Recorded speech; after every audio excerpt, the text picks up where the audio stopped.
Welcome to the entertainment capital of the world, Las Vegas, Nevada. The lights are bright, the stakes are high, and the Door Cup Series playoffs roll into Sin City. Round 7 of the 10-race chase. It's the round of 8, and tonight, one driver in that 8 could lock themselves into the championship for tonight. Glad you could join us on Maconi Entertainment. Mari Sakala alongside Mike Wombold with Christian Hill working in mission control. And Mike, this is a driver's playground without question. You know, you've got wide lanes, big speeds, plenty of chances to gamble. You got to balance aggression and patience here because the wrong bet can end your night in a heartbeat.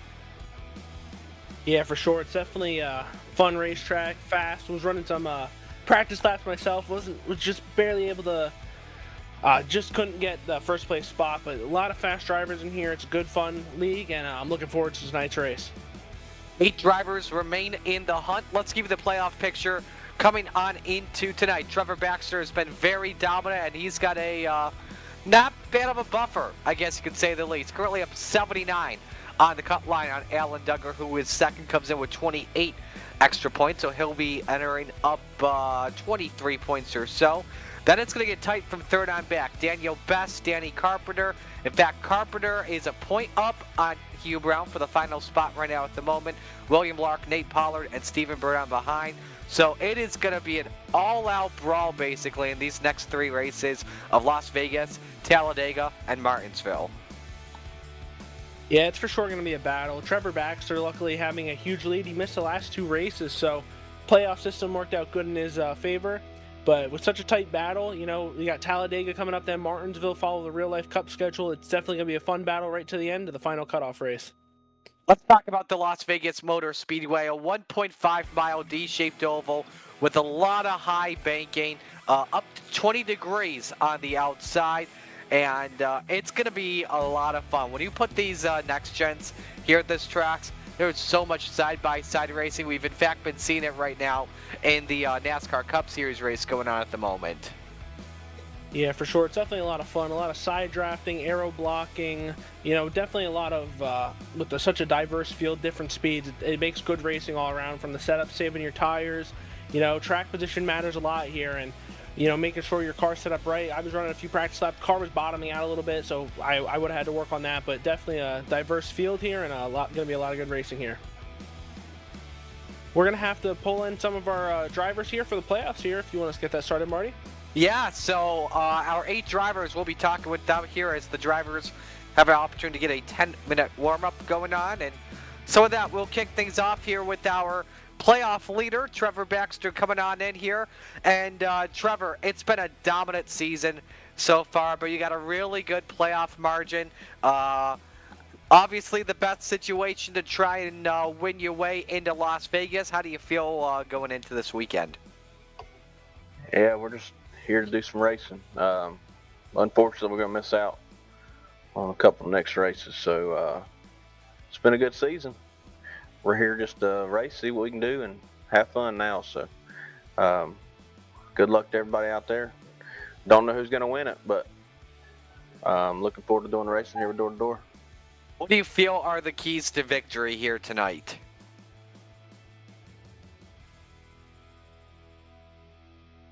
Trevor, you copy?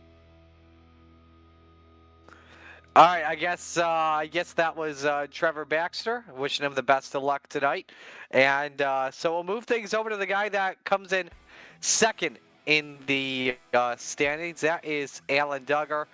Alan, it's been a fun season, but it's been a very exciting playoff so far, especially from second on back. Give us an idea how tough the competition here is amongst the drivers left in the playoffs. A lot of talented guys. I will say that. I race with these guys every week. They're very tough, very consistent. I can't say nothing more better about these guys. It's just a great group of guys to race around. What do you feel are the keys to getting a win here tonight? Clean air. Clean air, and whoever's behind you, feed them dirty air. That's I believe, is going to be the key to win tonight. So. All right. Sounds good, Alan. Yeah, all right, sounds good, Alan. Well, we wish you the best of luck tonight. Apologies for interrupting you there, but all the best. Thank you. So Alan Duggar, second in the standings. The man that is third in the standings is Daniel Best. And Daniel, I'm going to give the same first question that I gave to Alan just a couple moments ago. You know, we look at the playoff picture. Starting in the round of 8, you currently have an 8-point buffer zone. So without question, the next set of 3 races is pretty much one where you can't make a mistake. Yeah, it's going to be hard with next week. That's the only week I'm worried about is getting to Talladega and crashing because it's what I do there. Well, let me ask you this instead, because, you know, stage points can be a factor at times. How critical is that going to be throughout these next 3 races? And especially Talladega, are you going to, I mean, I know you don't really pit throughout the stages, but how important is going to be either stage points or track position? Track position and the stage points are going to be all you can do to try to stay in front of everybody. Get good stage points every stage and just hope for the best at the end of the race. But I haven't had the best luck this year with finishing races. Hey, Daniel, sounds good. Well, hey, best of luck tonight. We'll see if you can finish this one. All right, bud. Thank you. Daniel Best, third in the standings, coming on in. So the man that is currently 4th in the standings, I believe this is the guy we're looking for. Just to confirm, Danny Carpenter. Danny, you copy? Hello. All right, Danny. Very close margin, 1 point going on in. Amongst the drivers here in this round of 8, who do you feel is your biggest threat? That could be the difference between making the championship 4 and going home empty-handed these next 3 races. Well, I feel like I'm pretty good this week. I mean, like the best guy out there is going to be Trevor. But I'm ready for a dogfight, and I'm ready to go. What do you feel going into Vegas? What do you feel the preferred place is going to be here throughout the night? Because, I mean, at intermediates with these next-gen cars, every groove seems to be the place to be, especially at Vegas. Well, I just got to try to survive, you know. It feels a little loose right now. But once the track tightens up, hopefully I can make something happen. I'm just cock-locked, ready to rock, you know. Here, Daniel. Good luck tonight, all right? Appreciate it. That's Danny Carpenter, 4th in the standings. But now the driver, the first one below the cut line by a single point. That's Hugh Brown, 5th in the standings. And yes, hey, it's not a game. It's a sim, Hugh. I'm just messing with you. But, all right, Hugh, you come in. You're just a point below the cut line. How much can that motivate you trying to make it into the championship 4 throughout these next couple of weeks? Pretty good. Making it to the top 8 is absolutely fantastic. Been having a blast with this Radco Performance Toyota Camry. It's been a beast this season. Sometimes I feel like I'm holding on for dear life with her, don't you know? But she drives good. Gonna have to manage the internal disco. You know, that little voice in your head that keeps pushing you to go harder. Sometimes I get myself peppered up trying to management, if you catch my drift. But we're gonna keep it clean and get up into that top 4. And we're going to go for the end. It sounds good, Hugh. Well, hey, best of luck tonight. We'll see how you do these next few weeks. All right. Night. 6th in the standings is William Lark, who is getting set to go. And, William, we talk about the playoff standings here once again. And, actually, let me just make sure I got the right thing pulled up here. Yep, I had the wrong note. Sorry about that, but William, I got it right here. Currently tied for 5th alongside Hugh. So I guess I'll ask you the same question I asked Hugh. How much can that motivate you going and trying to make it into the championship 4 when you know you are a point below the cut line? Well, I mean, first off, you gotta be there at the end to have a chance to move on. So that's my first goal, is try to stay out of trouble. Got a bad qualifying run, so I'm gonna have to kind of work my way up through there, kind of methodically, I hope, and be there at the end and give me a chance. Having that tough qualifying run, does that possibly refine your strategy going on in here to this race? Not really, man. I'm gonna try to take it easy, save a little bit of tire, and try to be there at the end. I want to be there for that the last stage. All right, sounds good, William. Hey, best of luck tonight, all right? Hey, thank you guys for everything you do. Appreciate you.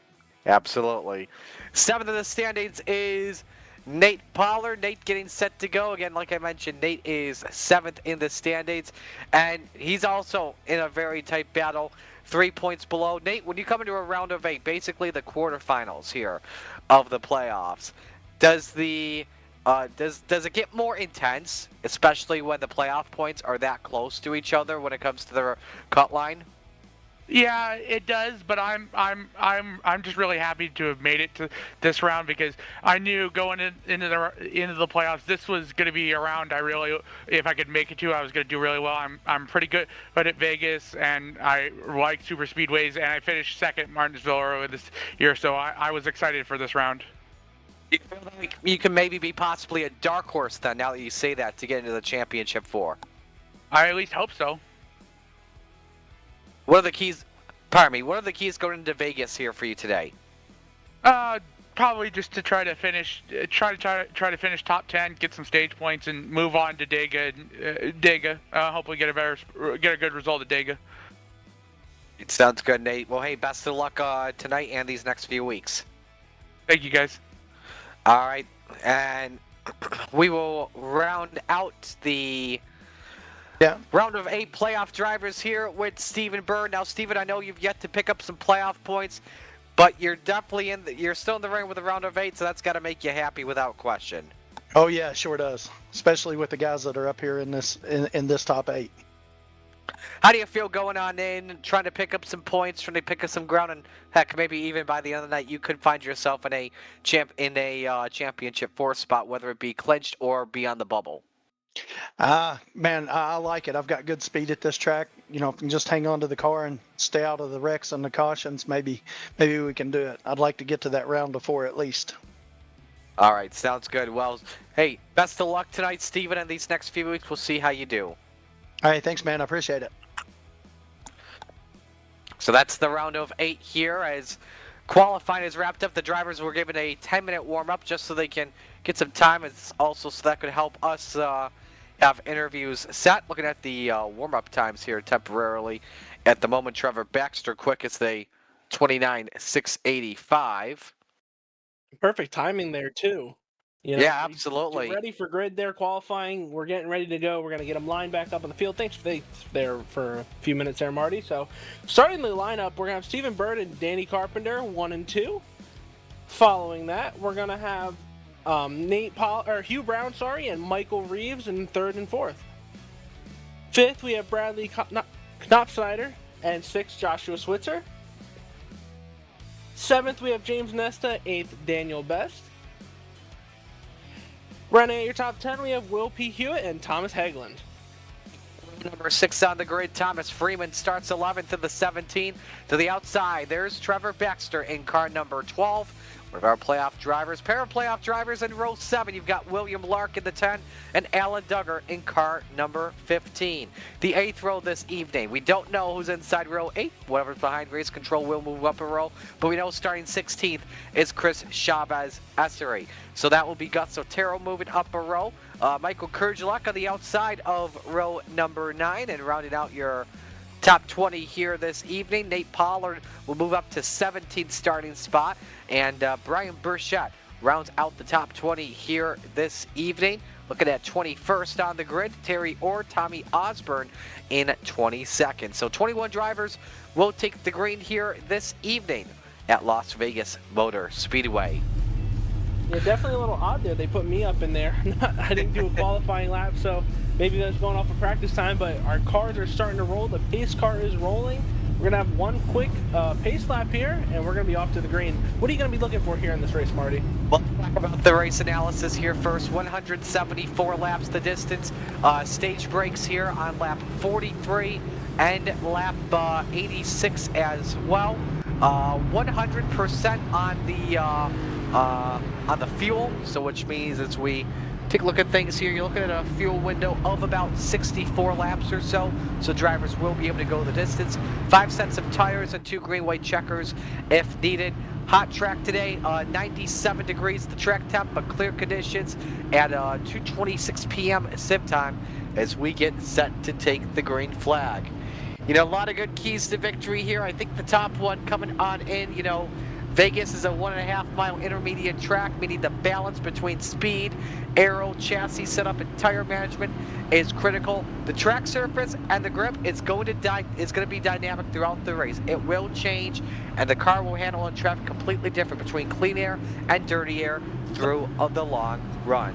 Something But we're here getting quick, set. Marty. Sorry to cut you off. Trevor Baxter losing connection. No playoff leader. He's gone. Developing story there. Baxter, an early favorite, will be a couple laps down as we take the green flag off for turn number 4. Where else would you rather be than right here, right now? Deal the cards. It's showtime in Las Vegas. And early issues going on for Trevor Baxter. He just reconnected, so he's going to be a few laps down here as we're going into turn 1. Good battle, still side by side throughout the field as we're singling out up front here, the top 2. And we got a 3-wide battle here for about 5th position. The number 6, Josh Switzer, stuck in the middle, 3 wide. They don't stay 2 by 2 with front for 3. Single file into turn 3. Bradley Knopsnyder underneath here on Josh Switzer. A little bit up the hill. You see Best clip the apron off for turn 4. Stephen Bird leads lap number 1, but company from behind, it's Hugh Brown to both playoff drivers battling for the race lead. Definitely a good battle throughout the field here. We got, sideways. Brown hanging on. Don't get loose. Oh, somehow he managed to save it there. Give up a little bit of ground, and then he's in the wall. Man, good Just battle kissed throughout it. the field. Yeah. Barely just kissed it there, Mike. You know, Las Vegas, you got to keep in mind, turns 1 and 2, they've got some bumps. And, you know, with the laser scanning off of iRacing, and you'll be able to feel those bumps as well. So maybe it just freaked out the car a little bit. The bottom just didn't like it one bit for sure. So Brown losing a pair of spots. So maybe the middle groove, not the place to be early if you're car number 35. Yeah, I was having a few issues there running in practice as well. I kept bottoming out, getting real loose there. Couldn't find the right middle ground. And it looks like he's experiencing that now here. I'm not sure if he run a little different qualifying trim or what happened, but definitely I think he bottomed out there, got a little loose there, waiting for the tires to build up some pressure. And him and Switzer there making close contact as he dropped back to 5th there after losing that little bit of ground. In fact, just caught the wall. In fact, Brown forces Switzer up the hill just a little bit. Nearly gives a chance for James Neston to pounce. However, though, Brown almost on the wall off for turn 2, trying to go upstairs on Daniel Best in the race for 5th. Or excuse me, for 3rd. Yeah, Josh Switzer, Hugh Brown falling back way far. He's building his way back up on the high side right now. It gets real close to the wall. I think he upset the tires a little bit early on, but it looks like he's building back up to the front here now. Hopefully he doesn't upset them tires too much and he can make them last the whole stage here. So Brown trying to rebound after getting really loose lap 2, turn 2. Getting those bumps up there in the corners here at Las Vegas Motor Speedway. Best drops down to 4th, actually gains a spot up to 4th, and Josh Switzer rounds out the top 5. Stephen Bird still your race leader, up by 2/10 on Danny Carpenter, and Carpenter off to a good start. He started 2nd, still running the 2nd spot, but now starting to catch that draft off of Stephen Bird. Definitely a lot of different strategies going on here in the race. I know they're all going to make it to the end, but managing your tires to the end, using them, burning them up too early. I'm not sure if Hugh Brown's going to try to get back to the lead and manage it, because a lot of aero blocking here and dirty air matters a lot here. So I'm not sure what his plan is, if he has one right now, or if he's just trying to make the car last year after making the tires a little angry there. You know, mostly spread out, about single file here all around Las Vegas. And you see Brown has caught the 28 of Carpenter, and following the draft decides to go for a shallow entry here into turn 1, hugging that white line. And in 1 and 2, both grooves are incredible places to run here at Las Vegas. Now you see Carpenter go different, looking all the way underneath. Now can he see if he can get that to work on Stephen Bird? The 14 with the advantage off for turn number 4, but the way the apex is at Las Vegas, you can get a big head of steam, and especially if you shortcut the tri-oval, kind of like what you normally do at Chicagoland or even at Kansas Speedway. It's a fatal 4-way for the race lead. Carpenter all over the spoiler of Stephen Bird off for 2. Joshua Switzer, they're actually running the fastest laps in the lobby right now, catching them real quick. So P3 and P4 running faster laps than P1 and P2, so this is definitely interesting to see here. Oh, burn up the hill. Carpenter looking for a chance at second as Brown nearly cracks the wall. The 28 gets the second spot back, and Switzer again gets in the thick of things. Like you said there, Mike, fastest lap last time by. Checking to see if he had it once again. He did it at 30.34. Daniel Best, James Nesta, that's the top 6, trying to become a factor. What a gaggle of cars here in this race for the lead on lap number 9. Looking at all the lap times throughout the field, it seems like the further back you are, the quicker laps you're running. We have, as Danny Carpenter makes the pass for P2 there, well, everyone throughout the field is running quicker laps the further back they are, so we have a lot of hard track. Will Hewitt through the grass to the number 11. No caution flag. He keeps her straight. We stay under the green flag. Yeah, definitely a lot of fast cars here. Not sure if contact between the top 3. Oh, there goes the 14 of third. Caution flag waves. Oh, wow. That's crazy.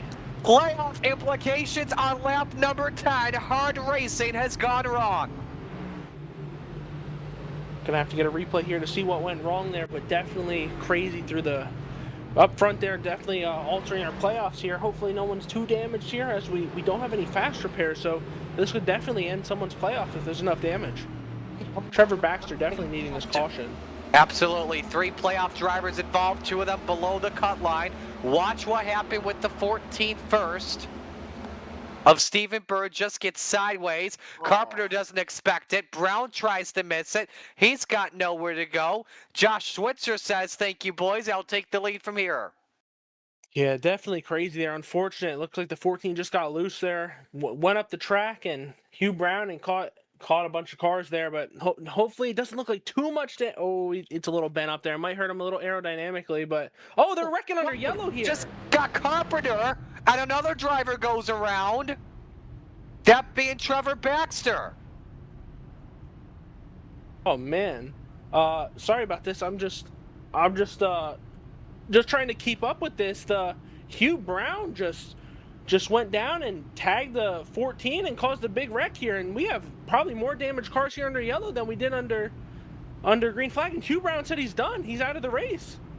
The 14, then he got the 28, so he basically just got some collateral in that, and Trevor Baxter's going to be furious about that without question, as, again, he's been trying to get back into all of this, and he gets the free pass even with the damage under the yellow.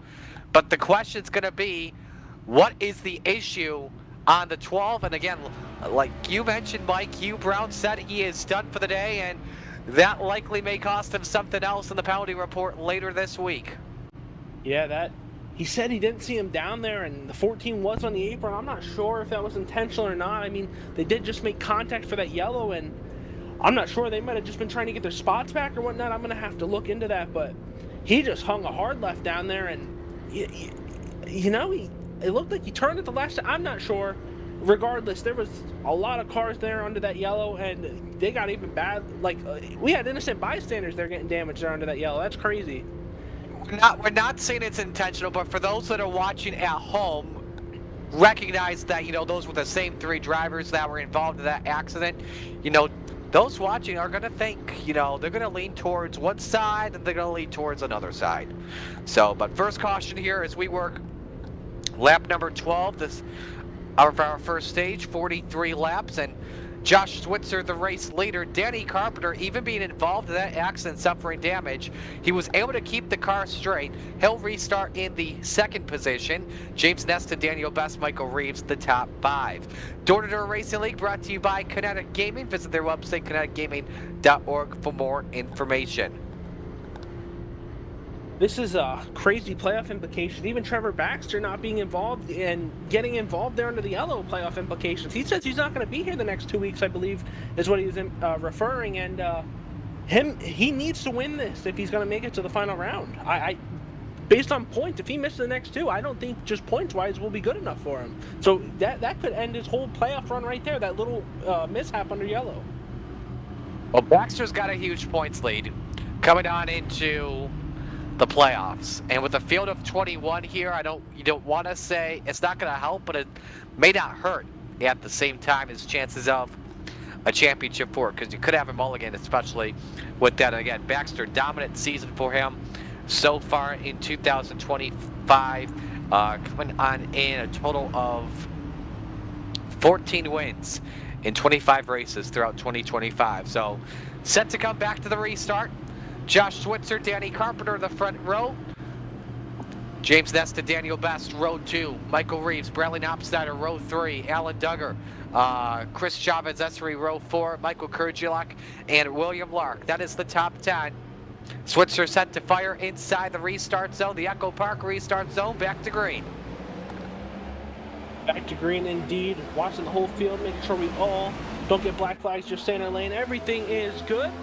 And yeah, everything's good here, but we got an early lead out. Josh Switzer going out, Danny Carpenter. They were the fastest ones on the track before. As I said, we were going all throughout the field, running faster times, and they took advantage of that, and they're up in front now and pulling away.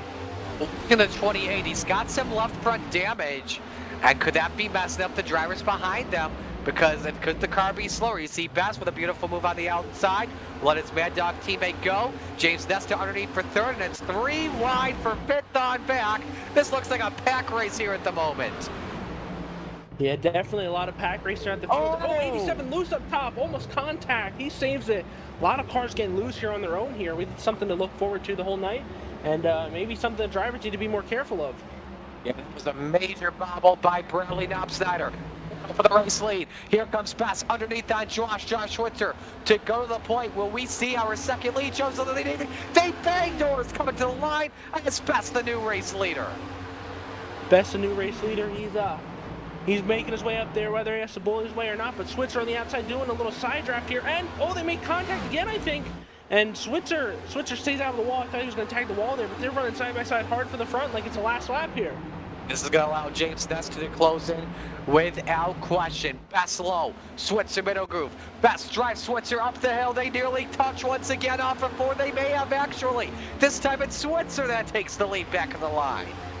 Good racing throughout the field. That's what we expect here at the Door Racing League. Running hard and running right, but this is great racing throughout the field here as Daniel Best and Josh Switzer trading laps back and forth here. Right. Daniel running the fastest lap there, and Switzer not too far behind, but the field is closing in, and Nesta running quicker laps than Daniel and catching Josh Switzer. And drag racing the last 3. Oh, checked! And goes Switzer. Nesta thrusts the needle. He goes through. I don't think he'll let that line that time, but it's Switzer. Nesta to the race lead. Oh my goodness! Nesta definitely taking advantage of that. It looks like, I don't know if they made contact. Did they make contact? I thought he just got loose. They did, I think. I think they did. We'll have to get a replay in just a moment and see what happened. Daniel Best down to second. Alan Duggar maybe the biggest winner in all of this. He's in third. And, ooh, sideways Switzer off for 4. He got loose off for turn number 4. That'll cost him wholesale in spots. Wow. Yeah, Switzer going from the lead back to P7. This car definitely a little hurt there. Not sure aerodynamically. And he gets loose again. Goes up the track there. He's going to cost him more spots here if they're looking to split him 3 wide down the backstretch here. His car is definitely hurt there. Early contact with championship contender Nate Pollard as well. Could be a tire issue or something on the 6, I'm not too sure. But a lot of insurance that he has lost. And, oh, Pollard sideways. Is he going to save it? He won't. Haglund catches him. And we're sideways in. That's going to bring caution. Not yet. No caution. No caution. We stay green. Haglund is stopped on the grass. And now the caution waves. Caution button messed up there. But yes, definitely supposed to be a caution.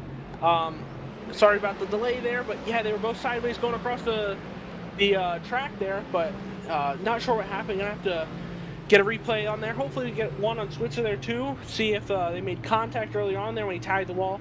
But Baxter looking to get his laps back. Is he gonna be able to? How many is he down here? I think he was down 2.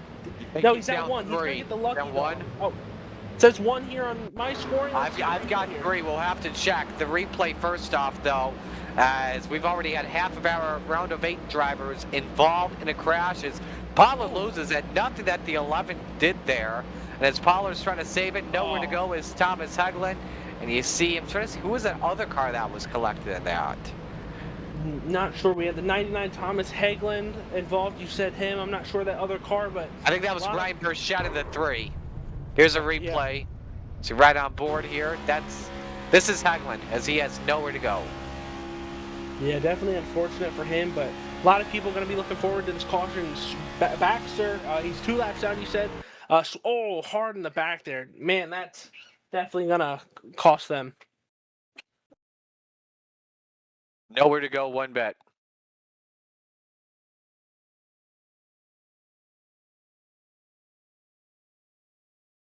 Sorry about that. Yeah, there was Switzer definitely needing this caution. Was there contact? It was oh yeah, for the race lead, you mean? Well, Yeah. let's take a look here. This is when Switzer got hard in the wall, I believe, causing him to lose all the spots. Oh, there it was, right there. Yep. Best, I think, with a slight touch to Switzer. Yeah.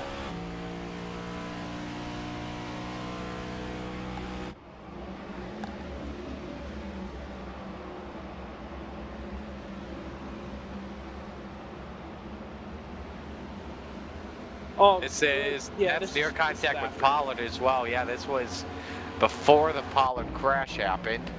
Yeah, here it might be. Let's see. Him and Daniel Best. Was there contact? This is when Switzer's car got badly damaged. Let's see. Was there contact or did he just get loose? He just got loose. Yep. There was no contact. You're right. Better angle right there, and there was no contact. 1 bet. When the drivers just get really close, front to rear, especially on a track that has high banking on an intermediate like Las Vegas, drivers can definitely get sideways a lot easier. Excuse me, a lot easier off the corners. Yeah, for sure. And we've seen so many different drivers, numerous drivers getting loose tonight all on their own here. Not sure if that's the aero package, working against each other, or it's the cars bottoming out. I was having a lot of issues bottoming out, or I'm not quite sure what it is, but Switzer definitely taking advantage of this, getting as much damage as he can fixed right now in the pits as we're lining up to go 1 to green here. Well, they go 1 to green. NASCAR is going 1 to green. And if you want a spoiler, if you don't want a spoiler, I should say, mute your headsets right now or pause this, then fast forward to live, because Denny Hamlin is coming off for turn number 4, and he is the first driver in the championship 4. Hamlin on the high side, passing both Kyle Larson and Chase Briscoe to take the win. Let's go. Let Hamlin get his championship. Oh man, he definitely deserves one, despite all the beef with the suing and everything. He is a legend. He definitely deserves one. So I think it could come this year. I really do. So, and he's now in a tie for 10th. The all-time wins, the 60th career win. Awesome. So, good for him. But guess what? He beat your favorite driver. Again. You want to know which one he beat? All of them. Yes. Coming to the restart here with 23 laps on the board. Next time we go green, James Nesta, Alan Duggar on row 1, Daniel Best, Michael Kurgulak, row 2, Michael Reeves, Will Hewitt, row 3, William Lark, and Gus Otero, row 4, Chris Chavez, Esri, Thomas Freeman, round out the top 10 as we get set to come back to the green flag. 23 laps on the board. Here we go, Nesta fires, we're back to green. Back green indeed. Was watching the restart there. Gonna have to make a call there in a second. Everyone's good though, just a little warning. And as we are going green here, we have James Nesta extending an early lead, but we're side by side right behind them. Daniel Best, Alan Duggar, and challenging James Nesta here. They're hot on this trail. Got to be careful here, make sure the cars don't get loose. We've been seeing a lot of that today. Maybe drivers will drive a little more cautious here and watch out for that. But we got a good battle here for second going on first. As Pete underneath didn't work. Alan Duggar around the outside, second in the playoff standings, coming on in, moves up through. He's got the runner-up spot for right now. Those wondering, by the way, on Trevor Baxter, currently scored 2 laps down at the moment, trying to get a pair of free passes after earlier on disconnecting with internet issues before he took the green flag. That was our first developing story earlier on. But for the race lead, Alan Duggar trying to go 2 for 1 out for turn 4. Same move Hamlin made to get the win at Vegas at the line. Doesn't lead it just yet. Yeah, side by side throughout the whole field. Lap time wise, they're all pretty consistent throughout, but third place running the quickest lap there. He's running them down, and side by side, Daniel Best is loving this. Watching them go side by side, drafting, slowing each other down, and Oh, what a pass. good battle throughout the whole field. And look at Kurgelak out of nowhere, up to 4th, started back in the 18th position. Your biggest mover of the race is Best clips him, and Kurgelak clips the wall. And got it, then Duggar gets loose. Duggar goes around, he saves it, keeps it straight through the grass. No caution. Will we stay green? As of right now, we will. But Duggar, your race leader, plummeting down the leaderboard. James and Nesta back out in front. My goodness, this has been a chaotic start to this race. Yeah, Michael Kurgelak, I believe, up 16 spots. I was watching his thing, and then it just started dropping. He was down a ton. That's definitely crazy there. Where did he fall back down to 15th, man? Started 18th. He's making his way back up now. Damage. He might need a caution to fix his damage as well. So we have another one through the grass here. Who is this? This is Thomas Hegland. Again, no caution. Keeps it straight. We stay green. Oh, I tell you what, SMI's not going to be too happy with the lawn care bill. At the end of the day, they'll have to pay. William Lark, Michael Reeves, good battle here for 3rd off for turn 4, and it gives it to the 0-0 at the line, I believe it was. No, it was Lark, but Reeves makes the pass. He's through to 3rd with a slide job. Up the hill he goes. Let's see if the 0-0 of Reeves can get that back, or yeah, we'll see. But around the outside once again, William Lark coming out of nowhere. No, that's Baxter, excuse me. Trevor Baxter in the number 12, trying to get one of his laps back. Now, if he gets a lap back and then gets the free pass, Best would be on the lead lap. Yeah, Trevor Baxter saying 2 laps down, I need this lucky dog. I'm going to try to get them both back in the same run here. He's going all around. He's going to get it back the hard way. Trevor Baxter showing he still has speed despite being involved in that yellow. And as he's going for a pass on James Nesta here, oh, he's not underneath. Slammed the door. He's working on him, yeah. Trevor Baxter showing he has speed here early on. Well, let's see. I think Baxter had a big run off for turn 4, and he does. So Baxter 1 lap down, but we're still watching this race for 2nd here. Best and Lark, and Will Hewitt also up in this one after he went through the grass earlier on. And same with Gus Otero in the 76. Everybody eating for spots inside the top 5 today. Yeah, for sure. Trevor Baxter getting his lap back, but Thomas Hegland just went 1 down, so Trevor Baxter gonna need to get his laps back like this. Oh, we got sideways there. We got Lark. Oh, he's sideways. Close. He saved New leader, William Lark in the time. Will Hewitt through to 2nd. Keep in mind, we've got 12 left to go in stage 1. We got a boatload of laps remaining in this one.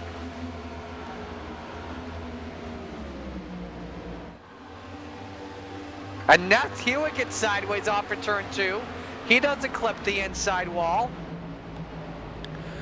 So William Lark, the race leader, Daniel Best back in a runner-up position, followed by Reeves, Otero, and Pollard. That is the front 5 at the moment as we're working lap number 33. Next time by, 10 laps to go in stage 1, and Reeves is looking for 2nd on Best, but Best able to hang on.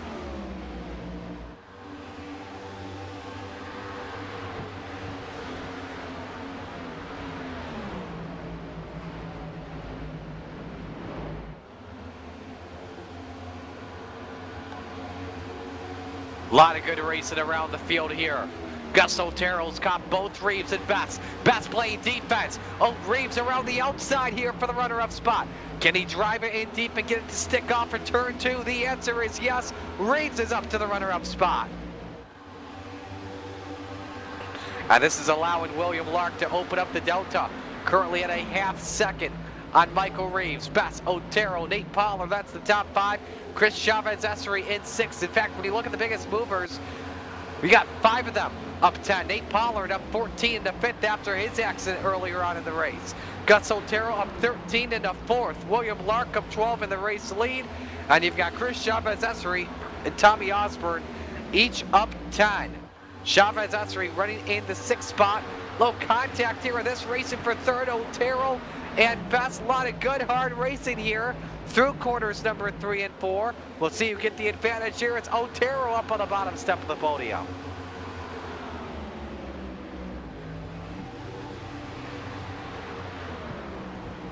So under 10 to go here in stage 1. Now we'll see if Reeves can catch up to William Lark. There you see Hugh Brown, the 35. He said he was done earlier, but he's going to get back on the track. He'll hope to get some more positions or some playoff points before, or some extra points before the end of the night.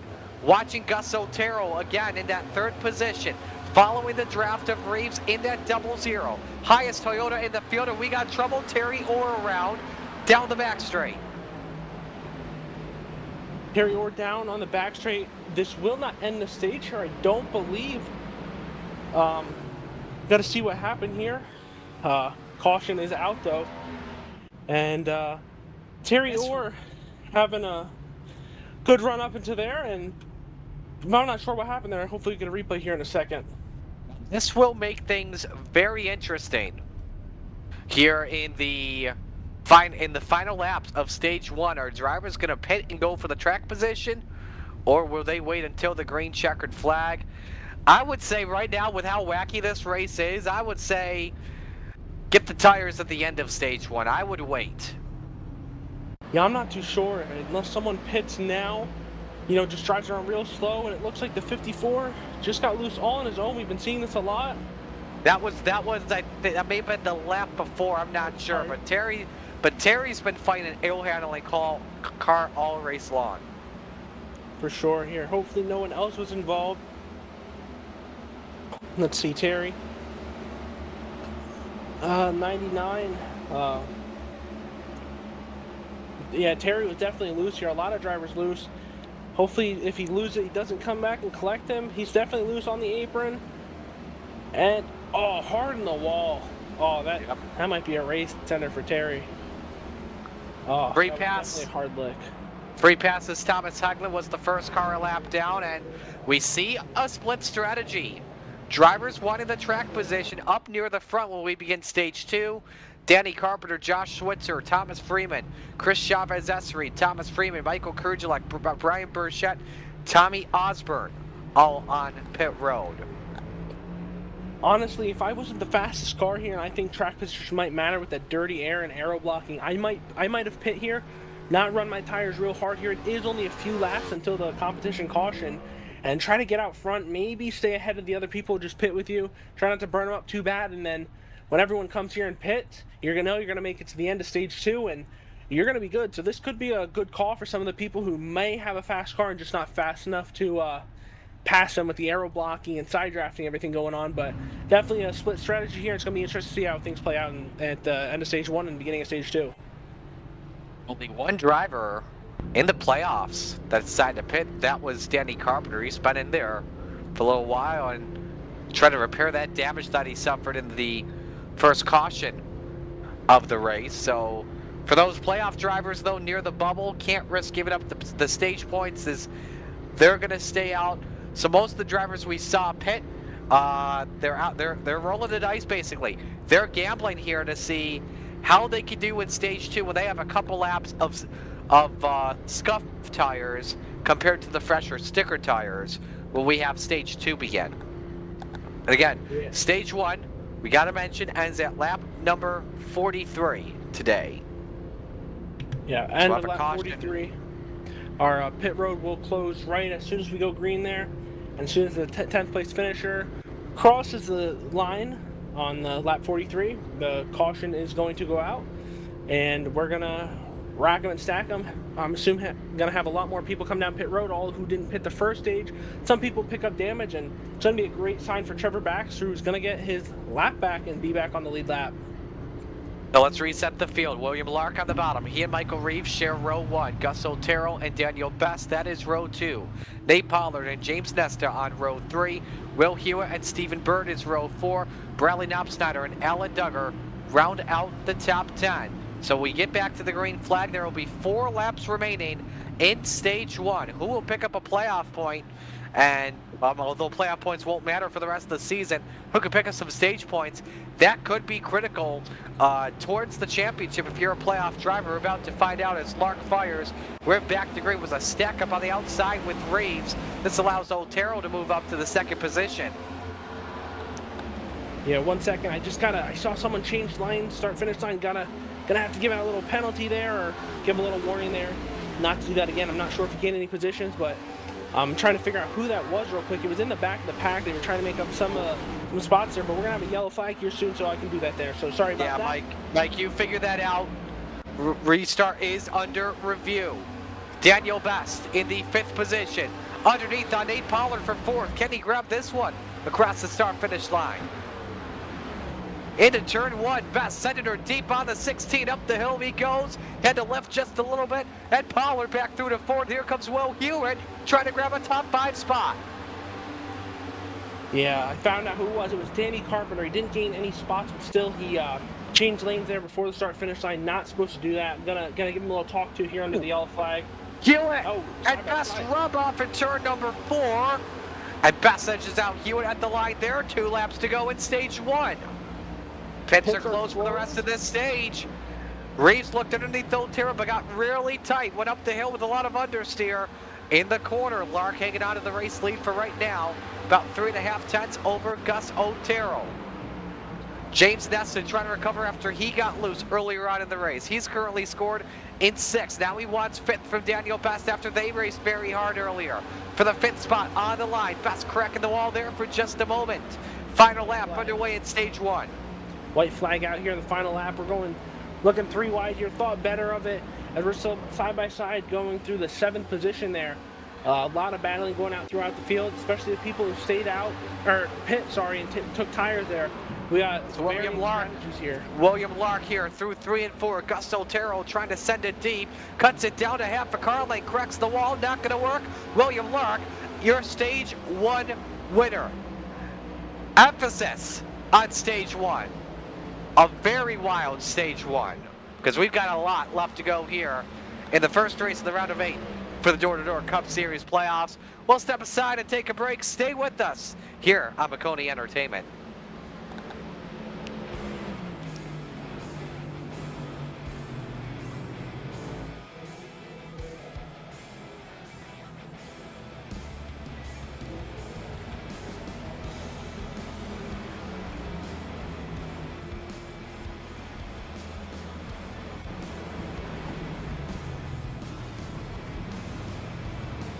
When you want to be the best, you can't settle for the rest. For anything on iRacing, there's just one name you need: Maconi. With the launch of Maconi Entertainment and Maconi Competizone alongside Maconi Setup Shop, we now provide the best of the best in setups, paint schemes, coaching, broadcasting, and event organization.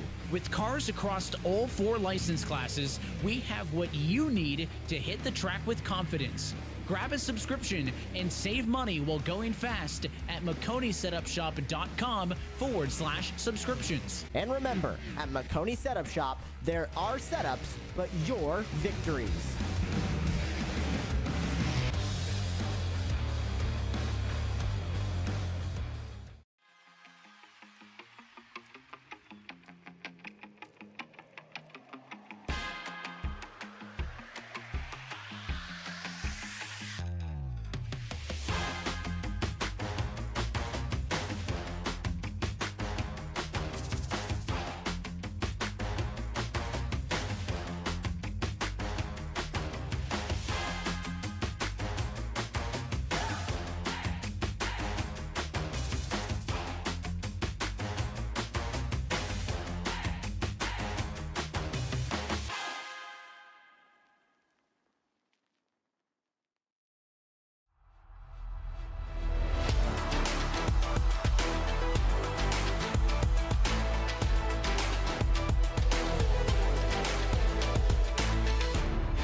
Racing isn't easy, but experiencing it is. iRacing puts you in the driver's seat with the industry's leading sim racing game. Drive on laser scan replicas of the greatest racing circuits from around the world. Go head-to-head against other drivers chosen by skill-based matchmaking to ensure competitive racing at every level. Compete across all your favorite series. In officially licensed cars, engineered to deliver the most accurate driving experience possible.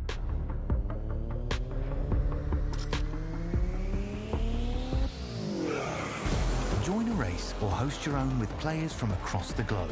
Race against the computer or in a league with friends. Feel the thrill behind the wheel.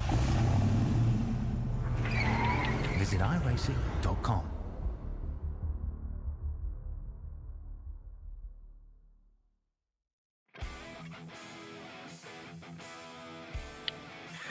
Welcome back here to live coverage of Door Cup Series playoffs here on Maconi Entertainment. Marty Sakala, Mike Wambold, Christian Hill.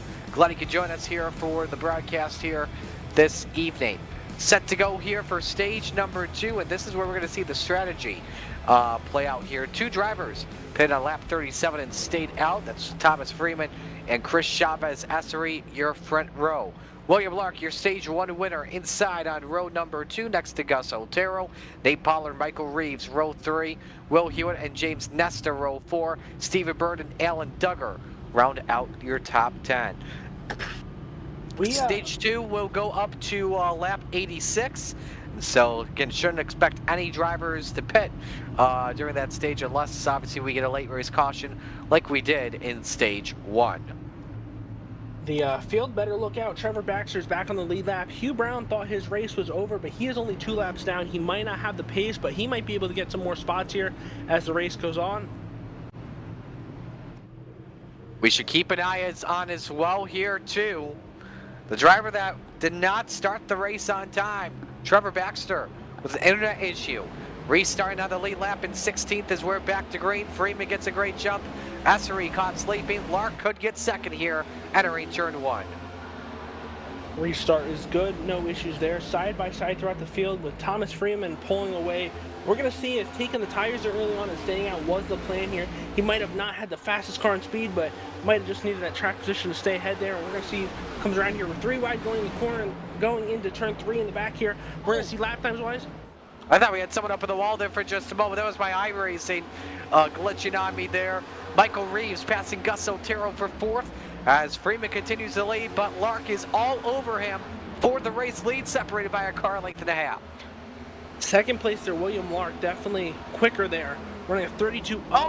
Oh, Lark gets sideways off for turn number 2, and a beautiful save. That's definitely going to cost them, dropping all them positions.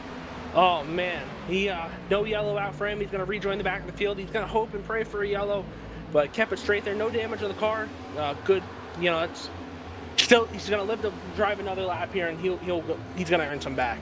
Yeah, Lark basically timbers down the leaderboard to 19th, final car on the lead lap. So it allows Freeman and Essery to hang on. Michael Reeves, first one that pitted under the stage brake, is 3rd, side by side for 4th, Pollard and Otero. And here comes James Nesta trying to get a spot near the front back once again. Yeah, field singling out for the most part. We got a battle up here. We got a battle up here for the 5th spot here, and loving to see it. But Freeman running some very quick laps out front, extending his lead, and he might be pushing a little early there, but he's running the fastest laps. Him pitting, taking tires, the track position might be what he needed, and we might have a new fast car out here and one to watch out for. Going to be the case, Mike. Reeves, Pollard, 3rd and 4th. Ooh, hang on, then Reeves taps the wall. Oh, nobody takes advantage of that. Are we going to go 4 wide here into 1? No, they stay double file. 7 cars under a blanket here racing for 3rd. Pollard hits Nesta. Just as I thought things were starting to single file out, we're going crazy. We're 4 wide, splitting them 3 wide down the back stretch, blocking, going in the corner here. What's going to happen? We've seen cars get loose. If one of those cars get loose, we could be wiping out 10 cars here. Oh, we got one loose in front. There we go. Oh, and he over. Oh, we're wrecking. The 14. The yellow is out. Stephen Bird once again. Trevor Baxter also collected in this as well. Oh, was that the commentator's curse there? That might be my first commentator's curse, but that was my worst fear. They're all in cars so close together, racing side by side. One gets loose, that could have ended so much worse, and that could have ended so many more cars' days there. Or possibly, I don't know. But both of them with some pretty good front-end damage. I don't know the damage of the 14 of Bird, even with it being his second spin of the night. Looks like Hugh Brown's going to get a lucky dog here, only be one down, so Hugh Brown banking on these cautions here. His race is definitely not over yet. It's a replay of what happened. And again, Pollard very sideways off of turn 4. Drivers just trying to get back on the gas a little bit too early. And turn 4 has been with Calamity Corner basically tonight. That's the lap beforehand, I believe. We'll double check. Even there, it looks like he was getting aero tight. So many aero games being played with these cars, just how they're built. Here we go. Lap here. I think this is it here. Watch the 16 first. Loose, all on his own. First off, Terrell helps him originally save it, but now he's just got a bunch of handfuls and just clips the 14, who has nowhere to go. And same for Trevor Baxter. Baxter's damage, not the worst, could have been a lot worse. 14, just an innocent bystander. Definitely unfortunate there for him. Definitely not race-ending damage there. Gonna maybe spend a few minutes in the pits there. Car might be a little slow there on the straights, but with the aero games going on here, he might still be good enough to bring home a win here after all.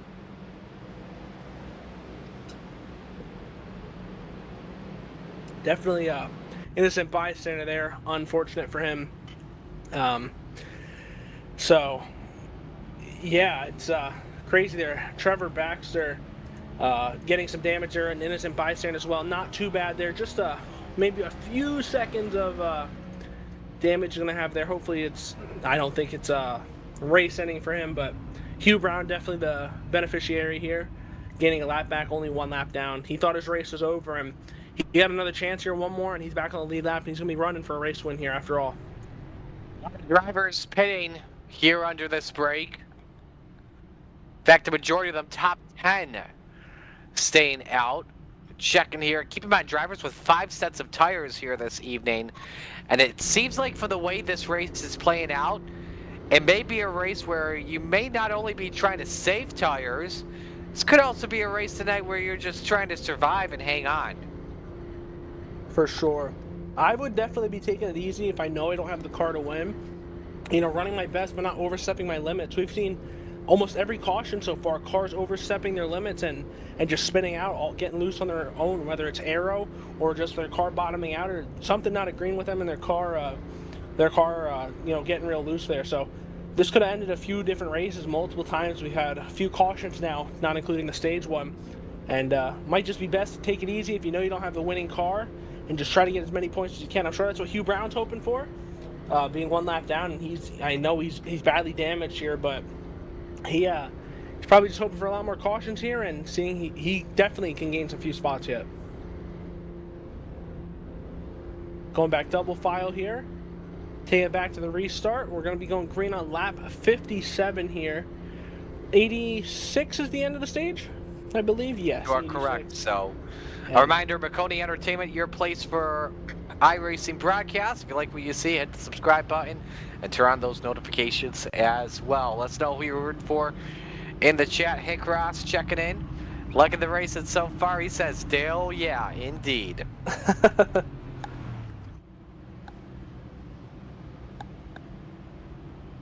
Definitely liking some of the paint schemes on the car here. Definitely different on some. We have some breast cancer awareness. That's nice to see out here. A good variety throughout the whole field, and it's just amazing field sizes we're getting here in door-to-door each week. It's definitely a different variety of drivers and skill-wise and whatnot. This league is up and coming. It's a great league and great people in it. So set to go for the restart. 30 laps remain in the stage. And the front row that started stage 2, still your front row here. Thomas Freeman, Chris Chavez-Essery, Alan Duggar, James Nesta, row number 2. Daniel Best rounds out the top 5. We're back to green. The restart is clean, and we're going to keep it green here as we're going off. Single file in the front. We have Going 3 wide here in the back in turns 1 and 2. Trevor Baxter on the bottom there making a 3 wide pass here, and he is on a mission to the front. That little bit of damage though. Sorry, what a run though by Alan Duggar around the outside. Second spot is off for Freeman. Now just has to chase down Chris Chavez Essery. And speaking of which, we've got a new leader off for turn number 4. The 4 to the point for the first time tonight. We had one in the wall there, smoke and dust going flying there. I'm not sure who that was there, but no one losing a lot of positions here. As we have the number 5 Daniel Best there making moves on the outside. Good battles all throughout the field here. Trevor Baxter making a good dive to the bottom there. He's going to try to get a spot. Michael Reeves, or no, that's the number 10 of William Lark holding him on the outside, and Trevor Baxter making it 3 wide on the bottom here. He's on the apron. Can he make it stick? And he's going to think better of it. No, he's not. He's going to dive it in there. Number 15. It's risky. He lets Hewitt have the line for now. But let's watch up front. Duggar all over the spoiler of Essery for the race lead. Peeks underneath on the number 4. Can he get it here for the second set of quarters? I don't think he can just yet. Maybe next lap though. Alan Duggar and Chris Essery running great laps here. Nesta closing in on them. Good battles throughout the whole field. You know, it's always a game of cat and mouse here. Who's going to burn off their tires the most? Who has the perfect game plan to make it to the end of stage 2 and set themselves up best for stage 3? And looking at the drivers, speaking of which, that pitted on lap number 54. We were just talking about tires. A lot of them were just repairing damage. But keeping an eye on Trevor Baxter, who pitted. Fresher tires compared to the rest. 9 laps. And he's up to 6. A pass on Otero would be for 5th. Trevor Baxter with the second fastest lap, sorry. But Daniel Best with the fastest lap that last time around. Daniel Best with the fastest lap of this race. I know Trevor Baxter has some damage, but he's definitely on a move there, making his way up through the field. Up 7 positions so far, but Gus Otero right behind him, up 11 since his last caution. Watch the race up front once again, because here come Nesta and Best. It's a fatal 4-way once again for the race lead here with just about 20 to go. Duggar underneath on Essery. The 4 lets him have the lane.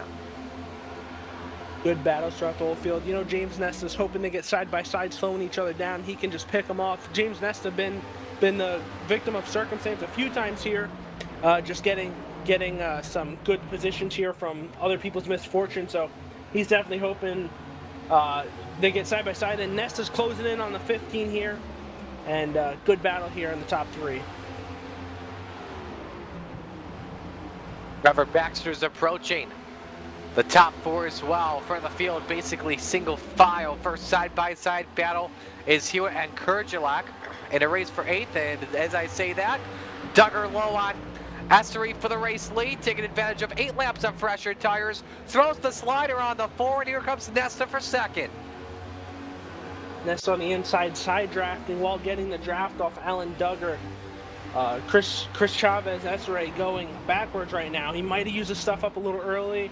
I believe he was one of the people who did take tires at first caution and stayed out at the stage break, so he might not have enough as he crosses back under the inside of James Nesta there. Alan Duggar's loving this. Let him side draft each other while he just pulls away here. Very nearly catches the 29 with his quarter panel, and here comes Baxter. High, wide, and handsome. Crosses over on Nesta. Bottom step of the podium is the 12. Trevor is on a move here. Nesta tapped the wall a little bit there. No damage, no harm, no foul. Trevor Baxter running hot laps here. 3/10 quicker a lap than the top 2. Man, he's going bottom here, making a pass for the apron. Oh, what a move by Baxter. Oh man. Sorry. How low can you go for Trevor Baxter? Essery scrapes the wall there. Hangs on to 2nd for now. Trevor Baxter, needing this win tonight, said he might not make the next races, so he needs this win tonight to lock himself into the championship round. This is everything for him. Starting 2 laps down here with connection issues, and he's making a charge right to the front. This is pretty damn cool. From 1st to 10th, 1 second. Top 10 all in this battle for the race lead. In a log run. Yes, you heard that right. A log run. Here comes Best underneath Baxter for the 3rd spot. Good battling throughout the whole field. Best side drafting backs are slowing each other down. Chris Chavez, Esra, and Alan Doug are loving what they're seeing here in the mirror, trying to get away from here. They know Trevor Baxter is the one to beat every single week, and they're going to need all the help they get. Starting Trevor 2 laps down, missing the start of the race, and he's still up here in the top 3, gaining on them. Let's update you on your playoff contenders. Duggar the highest in 2nd, Baxter 3rd. Then you've got Best in the 4th position. They go all the way back to William Lark running in 6th, and that's followed by a couple of drivers outside of the top 10 at the moment. Chris Chavez Esri trying to make sure that no one advances the championship 4 as he's leading this one by a half second on Alan Duggar. And now Duggar and Baxter have been the 2 best drivers all season long. They're running 2nd and 3rd. This battle's about to get interesting. For sure. Chris Esra running away with it now. 2/10 quicker than Alan Duggar. Oh, we got one sideways in the pits. That was Esri. That was Esri that went around on the pit road. Oh. And that won't bring the yellow out. Will stay green. Duggar, the new race leader. We'll have to get a replay in just a moment, and once again, the circumstance again, just getting loose on his own. I'm not sure a replay will definitely solve that, but a lot of cars getting loose here. But heartbreak for Chris Esra. They're running the fastest laps of the field at the time. And once again, turn 4, biting drivers in the rear end tonight. Duggar up by 2.5 car lengths on Baxter at the moment. Next time by, there will be 16 laps remaining in stage number 2. Duggar, Baxter, Nesta, the front 3. Heartbreak there for Chris Esra, running from 1st and now worst. Awful for him. Hopefully we'll get a replay here, maybe under this caution here, but so unfortunate for him. He was having such a good race that they're running quick times and just heartbreak for him there. But Trevor Baxter hot on Alan Duggar here, and James Nesta, don't forget about him, running similar lap times there. As they're out the whole field, Daniel Best making a pass to 4th there. Trevor Baxter still hot on Alan Duggar's trail. How do you set this pass up if you're Trevor Baxter? You know, I didn't get too much time to work with the dirty air and whatnot, but what I might try to do is run high, get a good run down the backstretch, and just maybe try to throw a slider. And oh, Trevor Baxter on the wall there. So that's definitely going to slow him down, but you just got to try to get a good run with dirty air. I'm not too sure how that is because their cars look so similar. They're running such similar lap times. I don't know if half a tenth is enough for him to get by with both of them running such great laps. Trevor Baxter on the wall again. I remember with Baxter, he's been in 2 accidents so far tonight. And I don't know if he's used the quick repair yet or not, but man, he's got a heck of a drive, a heck of a car, that's for sure, without, actually no quick repairs, correction. So all the repair jobs he's been doing have been impressive, keeping that car at 100%. He's cut the gap down to a car like Don Baxter. The race for the lead's on once again. Good battles throughout the whole field. We're side by side here for the 5th position, I believe. Trevor Baxter trying to give it everything it has here, trying to find his way around. Alan Duggar might be using his tires up a little bit. Trevor might be putting on the pressure, trying to get Alan to slip up or just get loose. We've seen it happen so many times, but Trevor Baxter hot on his trail here. He's close. He might look for make a dive to the inside, and he doesn't. He's just trying to bide his time and see if he can force Alan into a mistake here and try to get by here. And Trevor in the wall again. That's twice. Look at this. He's still trying to make the pass underneath for the race lead here, but just not able to make it work though that time. James Nesta's trying to close in. He lost some time there through 3 and 4, really sideways. Got Soltero behind them in the background. Underneath for 3rd. On board Baxter. Such good battles throughout the whole field. Baxter, I think Baxter's pushing it, giving it everything he can here. I've seen him hit the wall 3 times here. And I think, oh, he's going side by side. Is he going to be able to make it? Oh, that's for 3rd. 3rd. That's 3rd. And now for the lead. Now for the race lead. Baxter not able to make the pass just yet. Stay side by side for 3rd here. Otero low on Nesta.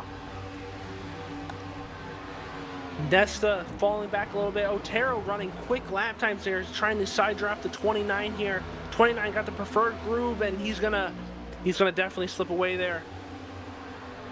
Time by, there will be 10 laps to go in stage number 2, and the two best drivers all season, 1-2, Duggar and Baxter, pair of playoff drivers for the race lead here at Las Vegas Motor Speedway. Such great racing throughout the pack, such similar lap times all throughout. Alan Duggar and Trevor Baxter slightly faster in the field, pulling away, but right behind, they're not too far off. Nesso, Taro, Best, Lark, Reeves, Hewitt, all not far off whatsoever. Is anyone racing? Trevor Baxter going to the inside, side drafting here. Is he going to be able to complete the pass? Runs him high, throws a good old Coke Series arc on him. Is he going to make it clear? Side by side off for 4. Duggar the preferred exit here. Baxter nearly gets sideways. Duggar hanging on for the race lead.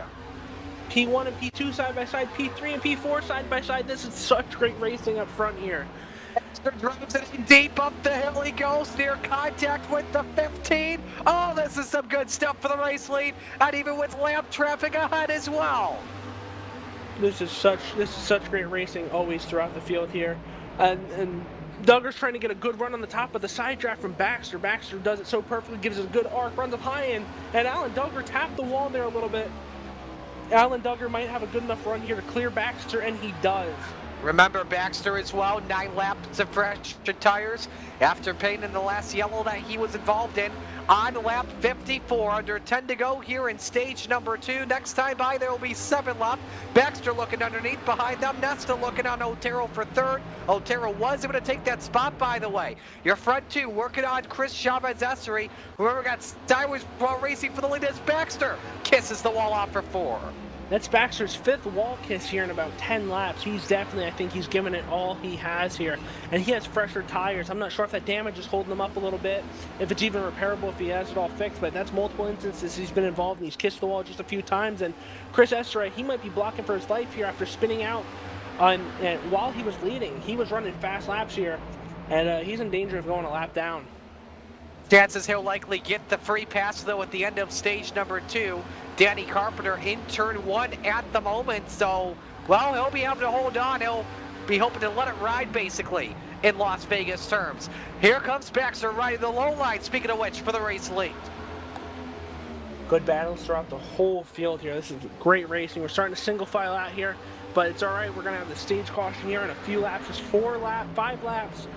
And pit road is about to close here in 3 laps. So if anyone's going to short pit, then now's going to be the time to do it. I don't think we're going to have any takers here, but just Chavez going a lap down, from leading to a lap down, all in the single stage. That's crazy. Just still not sure what happened to him. Hopefully we get a replay, and just hopefully he's able to come up through the field here in the second half here. But he's still running consistent laps. He's not damaged. Just had that penalty on pit road there, and he's had to slow down there, getting loose off the corner. 4 to go here in stage number 2 for Duggar and Baxter. Looking to get some spots here, some points here towards the championship 4. Now, Baxter having fresher tires. Go ahead. Still not being able to complete the pass. You know, that just shows how fast him and Alan Duggar are. You said his tires were 5 or 10 laps fresher. I would think 9 laps. So yes, 9 laps. I think that would make a huge difference here. Maybe he just going throughout the field. Number 5, Daniel Best, high there, slow and high, and never mind, not slow. Sorry, he's making a run hard on the wall there. He's going to make a crossover in James Nesta here as we're coming to 3 to go here at the end of the stage. He's lost a lot of time. Here comes Otero underneath for the runner-up position, hugging that apron.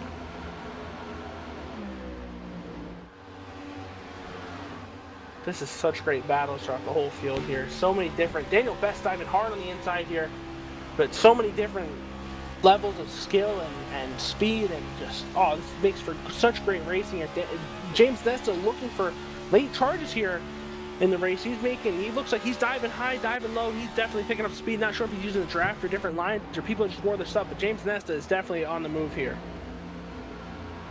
Otero through to second with a slider on Baxter, takes that one away. This is allowing Duggar to run away with that. We're coming to 1 to go here in stage 2. 1 to go here in stage 2 indeed. Michael Kurgelak in 10th position here.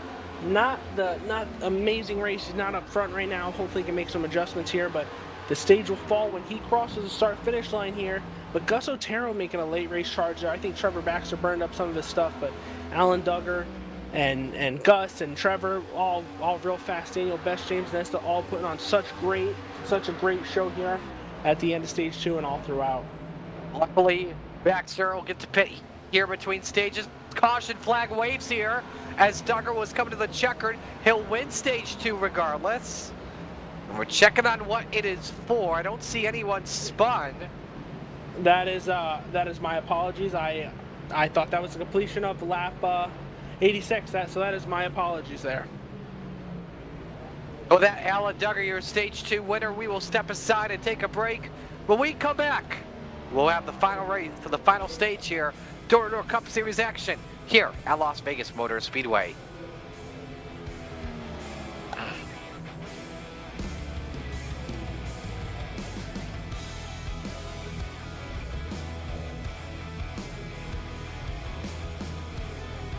When you want to be the best, you can't settle for the rest. For anything on iRacing, there's just one name you need, Maconi. With the launch of Maconi Entertainment and Maconi Competizone alongside Maconi Setup Shop, we now provide the best of the best in setups, paint schemes, coaching, broadcasting, and event organization. With cars across all 4 license classes, we have what you need to hit the track with confidence. Grab a subscription and save money while going fast at MaconiSetupShop.com/subscriptions. And remember, at Maconi Setup Shop, there are setups, but your victories.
Racing isn't easy, but experiencing it is. iRacing puts you in the driver's seat with the industry's leading sim racing game. Drive on laser scan replicas of the greatest racing circuits from around the world.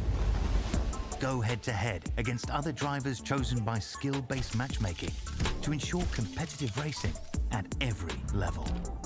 Compete across all your favorite series. In officially licensed cars, engineered to deliver the most accurate driving experience possible.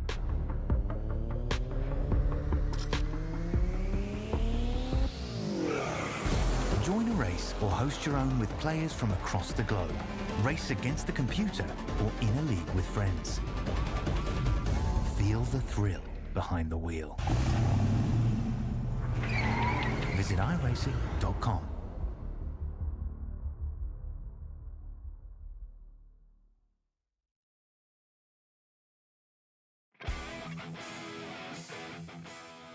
Final stage is set to begin here at Las Vegas Motor Speedway with the round of 8 starting today for Door Cup Series playoffs. Mario Scala alongside Mike Womble, Christian Hill, our producer.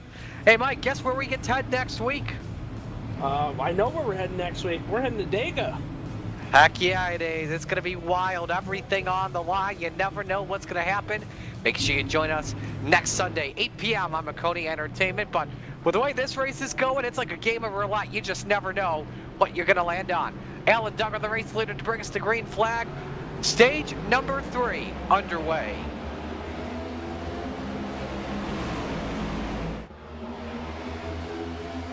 Restart is good, clean and green. Going 3 wide here in turn 1. Number 11 and number 10 here. Sorry, I don't have the names pulled up. But good passing. We're side by side. We got a long stage here. We might have some green flag pit stops. Definitely excited to see how the stage plays out. Daniel Best back into second position, trying to catch the 15 of Duggar. He's got to run off at turn number 4, looking for the race lead, using the apron to his advantage possibly. Front 4 all single file. Baxter with a run underneath Nesta for third, trying to find the real estate. Same with Daniel Best filling off for turn 2. They drag race down the Nella straight. I'm not sure if Trevor Baxter used his tires up last round or he just didn't have the car to compete there, but looks like he's running hard early on here. James Nesta was faster towards the end, and we have a battle. Daniel Best, Alan Duggar, Nesta, and Trevor Baxter all going for the lead here, running real hard there.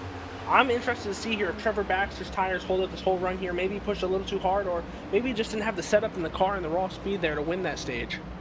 Since Daniel Best has led this race, and now Best for the clear on Alan Duggar does a 15 crossover. No, tucks it back in that line. Now looks to the outside here on the number 5. Keep in mind, everyone as well pitted underneath that stage brake. So they're all on the same level of tires here at this point. How long did you say people could go on a tank of gas here? 60-something laps? So we're looking at about 64 laps. Everyone pitting on lap 87. So if you do the Steiner math here, no one's going to be you're able to expecting to go. Yeah, so you expect around maybe lap 145, lap 150 or so for drivers to pit. If you look at it, if we do get a yellow here in stage 3, lap 110 is the earliest drivers could run, but that doesn't put overtime into effect. I love fuel strategy and love seeing how it goes and plays out. We could have drivers pit here. Trevor Baxter making a pass on the outside, yeah. Oh! Trevor Baxter making it look easy there on the outside, passing James Nesta. Just drove right around him. He said it's go time, and he just lit him up and went right around him there. He's on a charge here right now. But I love fuel strategy racing so much. Someone who may be having an off day, doesn't have the speed, could stay out there, run it long, trap all the lead lap cars a lap down when they pit for fuel, and then they could have a chance to win. So I love fuel strategy. Anyone can win if their cards fall right, and it's Vegas, so we're gambling out here anyways. So Best with a half-second lead on Alan Duggar. Field mostly spread out single file at the moment. I think right now here in stage 3, with 18 drivers of the 21 we had started this race on the lead lap, I think this is a race where drivers are just trying to conserve now so they can make it to the end. No extra stage points up for grab. Everything basically here on the line. You want to make sure you make it to the checkered flag. For sure. Daniel Best out there running quick laps. He has the quickest lap right now at 29.6 ran in this stage here. Running good consistent times, all pretty much within a tenth or two within the top 10, top 9.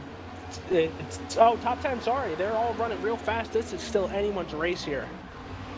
So we're just over an hour into this race here so far.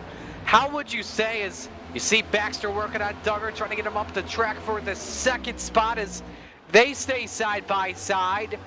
Baxter with the advantage here into turn number 3. I think he can get the spot here from the 15. Not just yet. Man, this is some good stuff here off at turn number 4. Daniel Best loving them love seeing in his mirror them running side by side, slowing each other down there.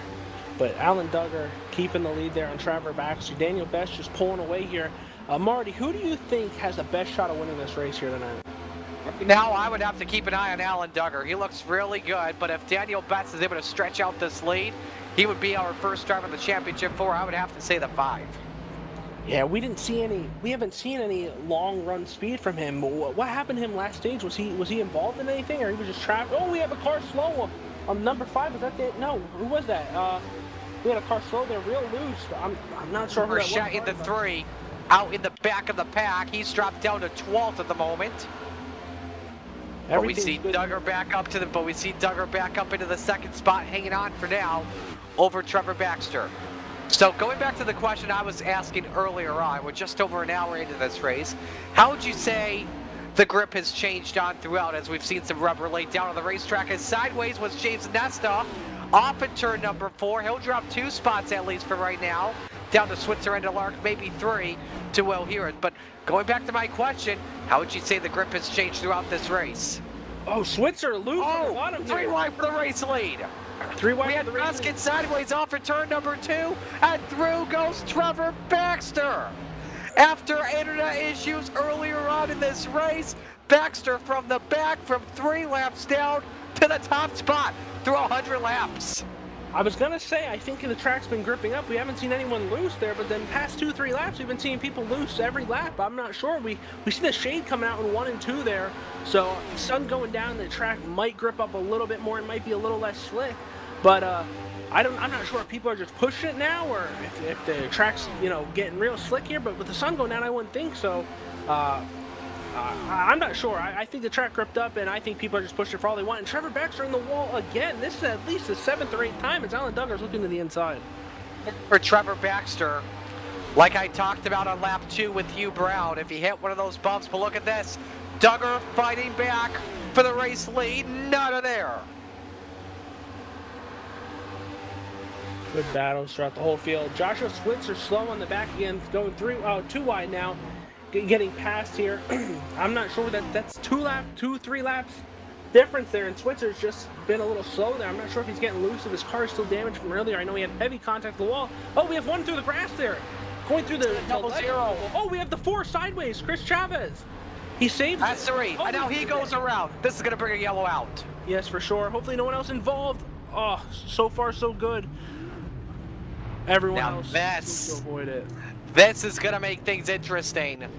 7 laps shy of the window. We've seen 2 stop races for drivers. Some drivers have pitted 4 or 5 times and be topping off or repairing damage. This is a look at what happened to Assery. Catches Pollard. Hit a bump there. Yep.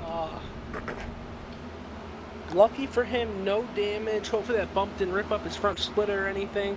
Everyone else managed to avoid him, and he gets a caution. He's gonna be back in the pack and have a chance. He's not gonna be stuck half a track back behind the second to last place car there. So lucky for him. Unlucky he got that bump there, but it could have ended way worse for him. I think things actually went probably as good as they could have there for the circumstances he was under. So give us a chance to step aside and go to break. 70 laps to go when they come across the line. We'll see what happens with pit stops. Stay with us. Trevor Baxter, your leader in the round of 8 opener on Maconi Entertainment.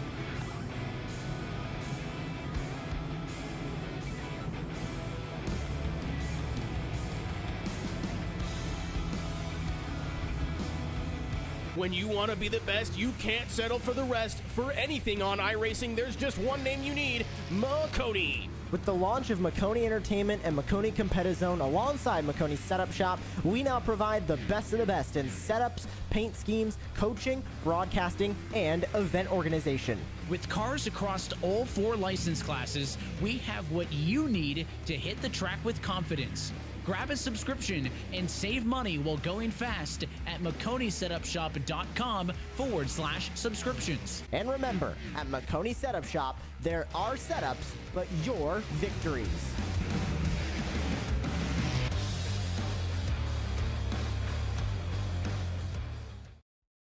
Racing isn't easy, but experiencing it is. iRacing puts you in the driver's seat with the industry's leading sim racing game. Drive on laser scan replicas of the greatest racing circuits from around the world. Go head-to-head against other drivers chosen by skill-based matchmaking to ensure competitive racing at every level. Compete across all your favorite series. In officially licensed cars, engineered to deliver the most accurate driving experience possible.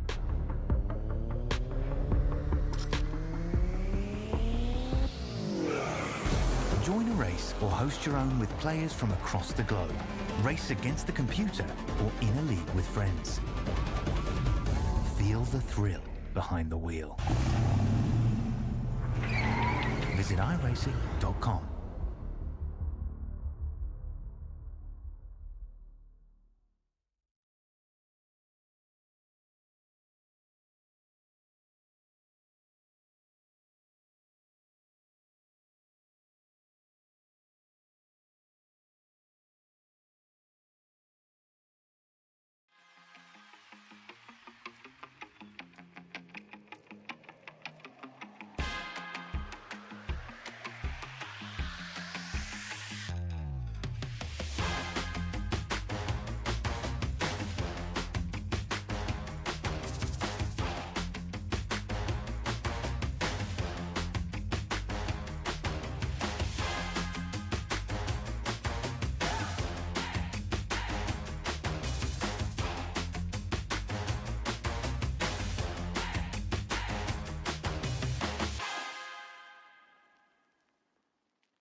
Back here with live coverage of Door Cup Series action. It's the round of 8 playoffs from Las Vegas Motor Speedway. Bryce Cal alongside Mike Wombold and Christian Hill in mission control. Under 70 laps of racing remain here at Las Vegas Motor Speedway. Thomas Hegland, the race leader, Michael Reeves second. They stayed out under the last caution flag. Everyone else behind.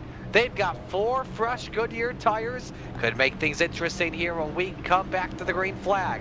Hagland, the control car, he fires as caught sleeping Michael Reeves. A big bump drop from Trevor Baxter.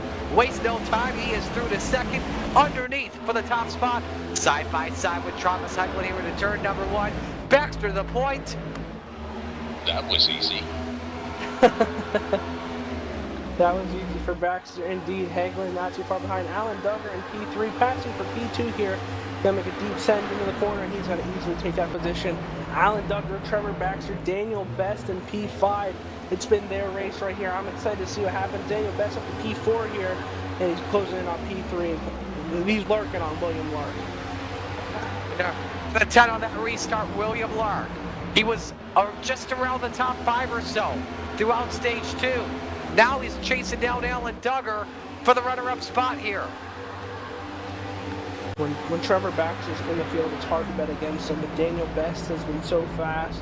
Alan Duggar so fast, managing his stuff up. But Trevor Baxter having track position here.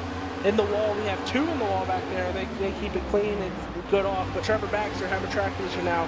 I think it's going to be damn hard to pass him here. Fast low on William Lark for the 3rd position. James Nesta up there as well. A 4-car battle for the 2nd spot. Well, Baxter tries to pull away from everything here. Chris Chavez Esseray going from leading the race to a lap down, getting his lap back, getting loose again, causing that caution, and going a lap down again. Awful night for him.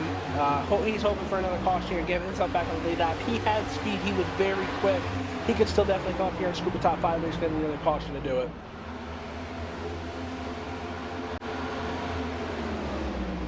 Clark for second on Baxter, but the 15 slams the door right in his face. No robbery committed for second there off in turn 2. Lark to try once again. Best may think about going 3 wide here off the corner. They don't. Lark up on the wall, just a touch off of there. He drops down low to 4th. Best edges him out the line for 3rd. Hard battling up your front. Everyone's giving it all they got here. Hard in the wall he was there. I'm excited to see the pit strategy here.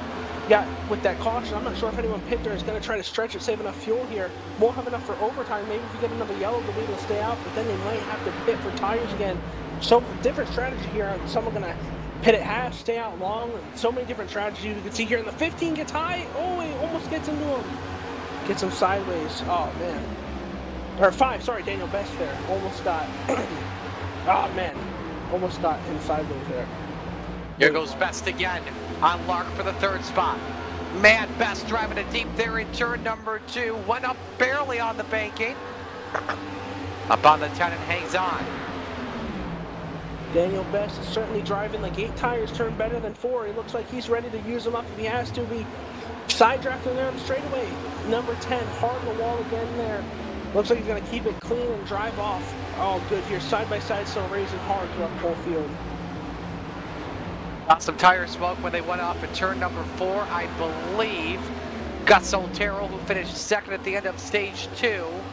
Checking everything, I believe he got sideways off for turn 4, and he did. Otero, for those wondering, went around while running in the 7th position, and again in Calamity Corner, got loosed on the pit road. I'm watching the replay on my end here, and just a touch of the inside wall, for those wondering on Otero. That's why he's all the way down in the 18th position. But back up front, Trevor Baxter, a 4/10 of a second lead here up on Alan Duggar. Now, Mike, your perspective here, let me know if you agree or disagree on this. I believe all season long, when watching, calling Door Cup Series actions, when I get a chance, I believe Baxter has been a stage 3 car all season long. Sorry, what was that? I had a question from one of the drivers here being in race control. Can you repeat that, Marty? I believe Baxter has been a stage 3 car all season. Sorry.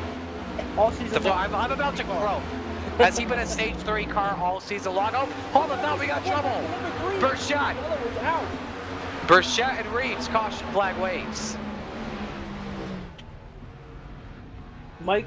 Trevor Baxter has been an all-around car, but yes, it definitely seems like he learns the track and definitely like wine, ages with time, and gets better towards the end. And it looks like number 3's engine is about to give up here, and that's probably going to be the end of his race there, unfortunately.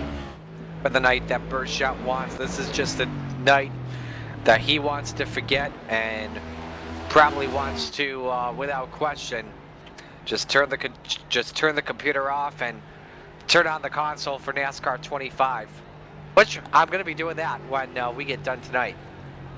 I'm excited. I didn't know it was only out on console. I tried buying it on Steam. It said I got to wait a week, but I'm not going to lie. I haven't played any of the other NASCAR games for a while, but they... I'll tell you in just a moment. Here's the replay first. And what happened, you see Reeves just get loose off in turn 2. Burchett has absolutely nowhere to go, and watch this hit.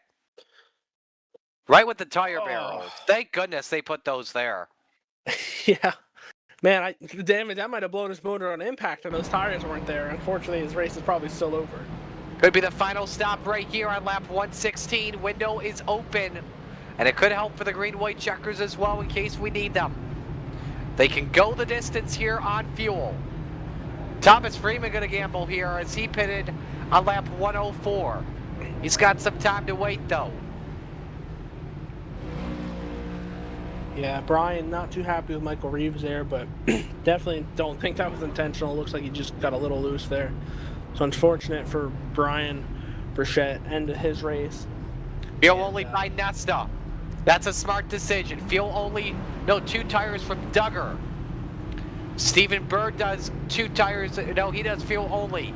William Lark, the first on 4 tires, in front of Trevor Baxter, who did 4, a horrible stop by the 12. Back, Daniel Best does 4. Nate Pollard does 2. Switzer 4. Hewitt 4, everyone on back 4 tires. We had one car stay out there, Thomas Freeman. He's going to be leading the race here. I thought he was lapped down getting his laps back, but he's on the lead lap. He's going to get his spots back, or not getting any spots. He's going to get all the spots. He's going to be starting this race at P1. Interesting call there. I don't think he can make it to the end unless he was saving there, maybe topped up the last restart. Maybe he's going to try to stretch it, but this could be the call of the race right here. This could change everything.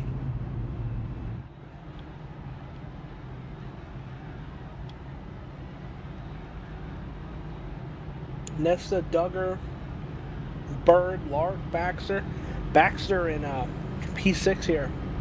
Daniel Best, P7. Definitely had a varying pit stops there. So gonna be a lot of different speed cars here throughout the field, and man, this is gonna be a great restart here. This is gonna be a great next few laps here. We're gonna see. Field is working their way in 1 and 2. We're set for the restart here as we've got under 50 laps of racing to go or so.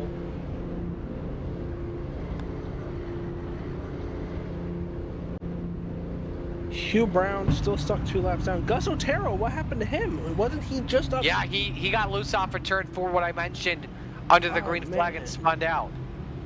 Oh man, he's trapped a lap down here, Rich. Oh man, Chris Chavez, that's right, being the lucky one there. He's back on the lead lap. I'm excited to see how we can get up front here and how he does. Thomas Freeman surely can't make it to the end on fuel, can he? We're gonna have to see. I don't think he can, but if he's got a clutch assigned, he's using that without question for sure. As we get ready for the restart here. Freeman and Nesta, the front row. First guy on 4 fresh tires is Lark, first on 2. Alan Duggar went back to green. The strategy game has officially begun. Everybody gambling or playing it safe. You know what Kenny Rogers once said, gotta know when to hold them, gotta know when to fold them. Here we go. Alan Duggar making a quick dive to the inside of Thomas Freeman there. Freeman staying out there, not sure if that was the best choice. It might be the gamble he was willing to take. Alan Duggar on side by side. Looks like he's gonna clear him going into turn number 3 here. And no, he's coming back on the outside. Is he going to try and make a slide job? And the side by side. Oh, it was almost Freeman fighting back. Great defense. The 17, I think he edged him out of the start-finish line. He did. Freeman with the race lead for right now, but Duggar fights back. He's got him cleared. Alan Duggar. Oh, Duggar twitch. Duggar twitched off in turn 2. Freeman's got a line. And Duggar shuts the door. Barely clears him. Thomas Freeman up on the wall. Freeman riding the wall entering turn number 3. Larkin is second. Best up to third spot in turn number 4. My gosh, what a restart that was. And Freeman pumps the wall in front of Nesta. Here comes Baxter 3 wide for the 4th spot. Freeman falling back like a stone in water. He's just dropping right now. He might have some damage there as well, but man, he's just dropping back. He was able to hold him off for a lap or so there, but now he's all the way back to P7 there. When how many spots did he gain staying out there? And it might have still been worth a little bit of track position, but Alan Duggar taking the early lead and Daniel Best closing in with William Lark there in P3. Stop. Good run. Holy moly, he dirt tracked it off in turn number 4, and this is going to stack up the field. We were 4 wide for just a split second, and Nesta all the way down to 13. This is a crazy race all throughout the field. I knew we were going to see a variety in speed here, and a lot of that we did see, and a lot of, he fell how many spots back there staying out there was definitely risky, and definitely variety of speed. Pardon the wall again there. Allows Duggar to pull away. Duggar pulls away just a little bit. Lark around the outside, a 3-car tangle for the race lead as we work lap number 123. Who is that? Is that Nesta? In the wall. That's the Toyota Nesta. Yes, it is in turn 1. Caution flag waves. Gonna get a replay here in a minute. See that might be the end of Nesta's race here. It's a tough break for Nesta. Had a great car running up near the front throughout the entire day today. I don't think he's got too much damage though, so he's still driving, so I think he'll be able to continue.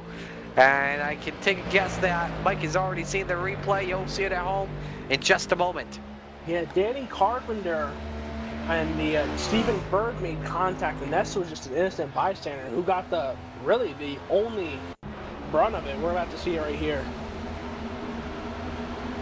14 on the bottom here, slow. Nesta coming to the high side here, and looks like Danny Carpenter. They're 3 wide here.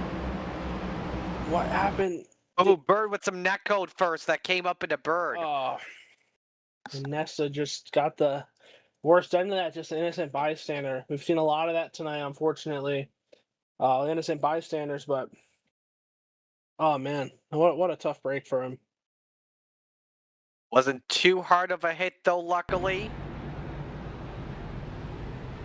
Yeah, definitely has some damage. Car is not looking straight in the slightest, but he might still be able to make some few laps around here. I'm wondering how it is going to be aero-wise. I know some of these cars, if you have some damage and you don't get it all fixed, it can mess up aero-wise and either make you extremely tight or extremely loose. So tough break for Nesta for sure. Mad Dog Motorsports.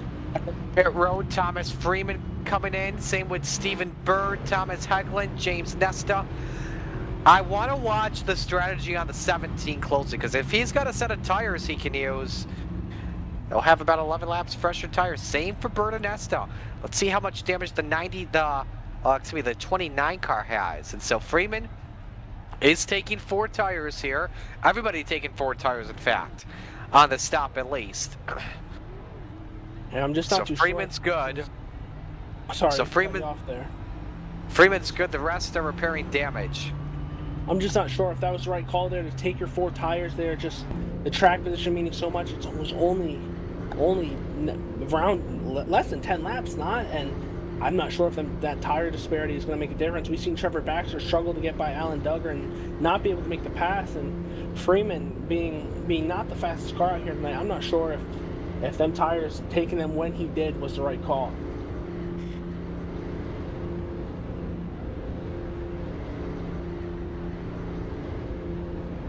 Guess we'll see here. They're coming to 1 to green. They're going to double them up. Under 50 laps of racing to go when we take the restart. hopefully we put one driver in the championship for today. And a reminder, next week, we may put a second driver in the championship for at a nasty track, without question. Talladega, the big one could strike at any moment there. 8 o'clock on Maconi Entertainment. Don't miss out. This is great racing throughout the whole field there, and looking forward to Talladega next week. Anyone can win there, so playoffs could definitely be shaken up there. We have a underdog win there and shake it all up. We could have a non-playoff winner win, and it just goes on points there going to the final race at Martinsville there. I personally, as race control, am not looking forward to Martinsville because we might see a few bump and runs there, and I don't want to be the person to give them an EOL. So I might sit out Martinsville there that week. Well, what's your opinions on Martinsville? You like Martinsville? Oh, it was a controversial track in the NASCAR Cup Series. There's a reason why it's the penultimate race in the playoffs. There's always that drama, you love and you hate at the same time. So, all right, coming back for the restart. Under 50 laps of racing remaining at Las Vegas. Alan Duggar, the race leader, with Daniel Best second. William Lark third, Trevor Baxter fourth, and Josh Switzer rounds out the top 5. Your front 4, all playoff drivers on stack up. A slow pace to bring us to green. Restart clean. Everyone's good. Alan Duggar out to a great lead there. Daniel Best lurking not too far behind him. William Lark right behind him. Trevor Baxter and Josh Switzer round out the top 5. Baxter, I thought for a moment he was about to get into William Lark there, but decides to go all the way down where Papa hides the wine. That moves up to the 3rd position.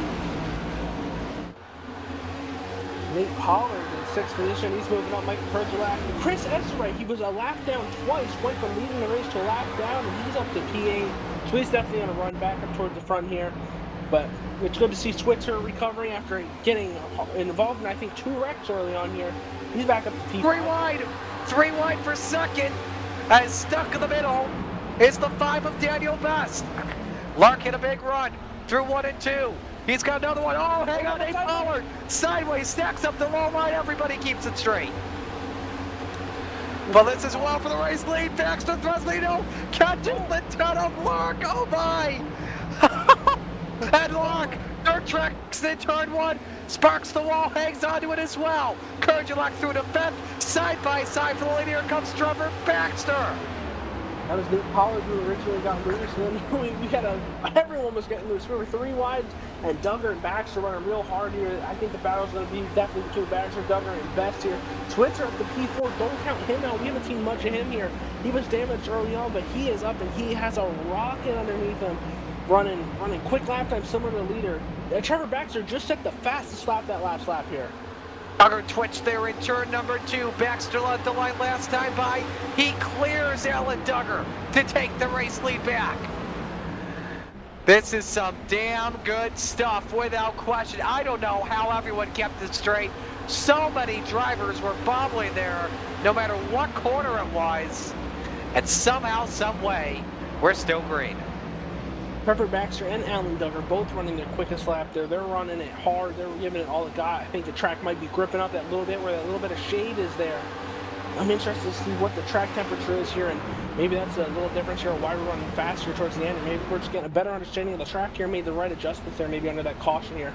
But Chavez Esray up to P7 in the wall a little bit there, but he's having a good run. But Josh Switzer up to P4. Oh man, this is a great recovery story for multiple drivers. How do you try to rebound here if you're Alan Duggar? Alan Duggar, oh man, he's running just 2/10 off Baxter there, but long run. Baxter used his stuff up here. I'm not sure. Man, I'm not good in these situations, man. I'm not good at saving my tires myself, but knowing Baxter in that first stage couldn't get by Duggar, Duggar might have a little bit more long run, but with that dirty air and side drafting and whatnot, he might just try to ride it out, have Trevor, maybe force Trevor to make a mistake if he can, but it's Trevor Baxter, that's hard to do. We got Thomas Hegland slow up in the wall here in the back. We're going to keep it green there, but it's just going to be, I'm not sure what to do here. That's why I'm the race control here and commentator. That's why I'm not out there, because I wouldn't know what to do in this mistake. I'd probably put it in the pits and park it. Windsor makes it a 3-car battle for the second spot. Kurjalek trying to close in at the same time, too. And again, drivers just trying to get a feel for the racetrack and see what the weakness is in front. And it could come here sideways. What's best off for turn 2. Switzer, though, couldn't capitalize, or can he? Hangs up there on the second groove. Can he drive it deep? It's got a draft as well off the 50 to Duggar. They beat and they bang off for 4 for just a moment. Switzer's got through at the line. At best, rubs on the 6. Once, twice, 3 times, 4 times, 5 times. Switzer sideways. And the wall of the 6 is not going to like that. Man, Switzer was on such a good move there. I'm sure if he catches back up to best, he's not going to be too happy. But Switzer up to P3 there for a brief moment. Just as hard. Some words were just exchanged. Someone wasn't too happy. They were beating and banging, but good running still throughout the whole field. Trevor Baxter, Alan Doe. After he got loose in turn 2. 4th position on line with Michael Kurjalek, and this has been one of the quieter drivers in the field. It's been leaning towards a mid-pack race for Kurjalek. This is the second time today, I believe, where he's been inside the top 5. A great run for the 41 late in the going. Yeah, I'm pretty sure I was just interviewing him last week. He was had a good run. I forget where he finished last week. My mind is freaking spaghetti. Oh, caution! Michael Reeves in the 0-0. And that is near the start-finish line. So I think turn 4 bit another one in the dust.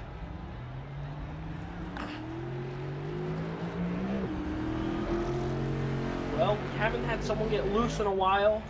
You know, maybe he got loose there. That was an issue earlier on. Not sure what happened there. I have a replay up here in just a second. But if I had to guess, I'm going to say he got loose. Oh, maybe he made contact with 14. Let's see here. Watch the replay before we showed it. You see the back end. Yep. Did he come up and collect anyone else? Nope. No, it looks like he locked it down. Everything's good there. Oh, did he get any damage here? Ooh. Lightly taps the wall. That should be fine there. I don't even think that scuffed the paint there. Yeah. Everything should be good there. Hugh Brown getting the lucky dog, and Hugh Brown is one lap down after that first caution flag. If he gets another one, as long as this is not a long run, could be talking about Hugh Brown maybe back in this race despite all of the damage he has suffered in this one. Don't forget the battle of Daniel Best and Josh Switzer. They're making heavy contact 3-4 times, beating and banging Switzer in the wall afterwards. Not sure what that was about. But we might have some bad blood here, and we might see some retaliation here in a minute. To keep our eyes on the 5 and the 6 when they get close. Now, who's gonna stay out? Ooh, that was close there for Duggar. I don't think he. Let's see here. Lark the first to pit. Now we're gonna have to see who's got the tires. Some drivers have pitted 4 times. Some drivers have pitted 6 times, especially on fuel. Yeah, man, I'm not sure this could. Oh man, if you had a set of tires, definitely now was the time to take them. That's what I was talking about Thomas Freeman earlier. I think when he stayed out and was taking a set of tires, I think it was a little too early to take them there. Everyone has still had a set. Danny Carpenter, Michael Reeves, Switzer, Nesta, if they all have tires, Otero, Pollard, all going right now. I think now. Yeah. I think we could have a multitude of different winners right now. This is Lark takes 4. Yeah, this is William Lark. He might be the pick to win right now. So Lark takes 4, Otero takes 4, Pollard takes 4. Check amongst the rest of the field here. Reeves took 4, Switzer 4, Nesta and Hagelin still pitting. All right, so Lark, first one off pit road, 4 tires. Pollard fuel only. I believe he's used all of his tire sets tonight. And then everyone on back, Switzer, Carpenter, Otero, Reeves, 4 tires. I think Lark could be the pick to win. He was running such good laps there towards right before that caution came out. And such good times for that before that caution came out, and he got 4 fresh tires on right now. So this could change everything. Shout out to Michael Kurdzielak, top 4. Chris Chavez Esray rounding off your top 5 there. He made a great comeback there, and hopefully Kurdzielak and Chris keep it up and no more misfortune for them.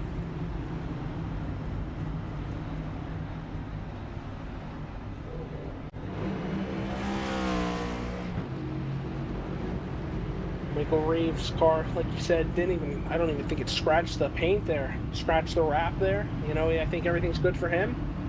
But, oh man, this is going to be, I thought it was definitely going to be Trevor Baxter, Alan Duggar, Daniel Best, but William Lark, he was quick and he got 4 fresh tires.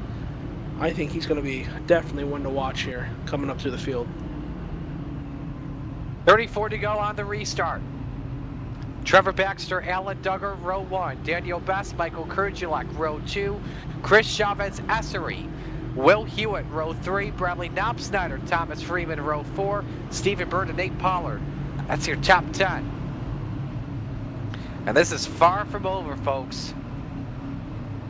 35 laps to go.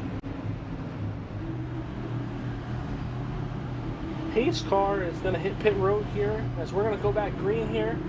We have Trevor Baxter and Alan Duggar taking it to the green flag, and pace car is diving off here. Trevor Baxter going to the restart zone here, and we are now green, and Trevor Baxter gets a good jump there. The restart is looking good, no issues, and we're going to stay green here as Trevor Baxter clears number 15 of Alan Duggar. And we are going to turn 1. Touchdown low behind Baxter. Best and Kurdzielak racing for 3rd. Essery with a slight bobble. And Will Hewitt is there as well, running in the 6th position. All wide and edge by William Lark. Up the wall collects Thomas Freeman. Yellow waves. Who was the one to say William Lark was in prime position to win this race? Oh man, we were 4 wide there. What were we doing, guys? Mike, answer the question. I'm just saying Hugh Brown's now going to get the lucky dog and be on the lead lap again. Yes, Hugh Brown does get the free pass, gets the gift he wanted. Christmas came early. But 4 wide did not end too well. Would you mind, let me see, can we bring Hugh Brown in here? Drag him in here? I would say let's hold off on this till after the race for right now. Okay. Especially late in the going. Out of respect for the drivers. Gotcha. Him thinking he was out of it, and now he's back in it. Here we go. We're going to see the instant here, but we were 4 wide on the backstretch before this happened. Let's see. This was just hard racing. Watch Lark just clips Freeman. Freeman with nowhere to go. Unfortunate. I don't think he got too much damage though. I think he's still. No, I don't think so either. Have to get some slight repairs without question. James Nesta and Thomas Freeman all going to buy some time as well. Down pit road to top off, I'm feeling maybe some extra optional.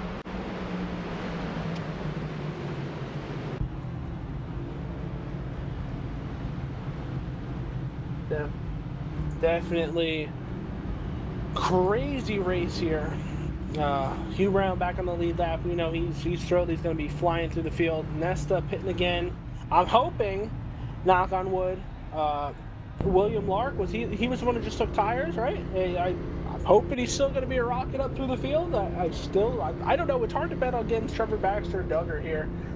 Oh man, it's now with that spin. Obviously, he's going to lose some extra grip because the tires were obviously skidding on the asphalt there.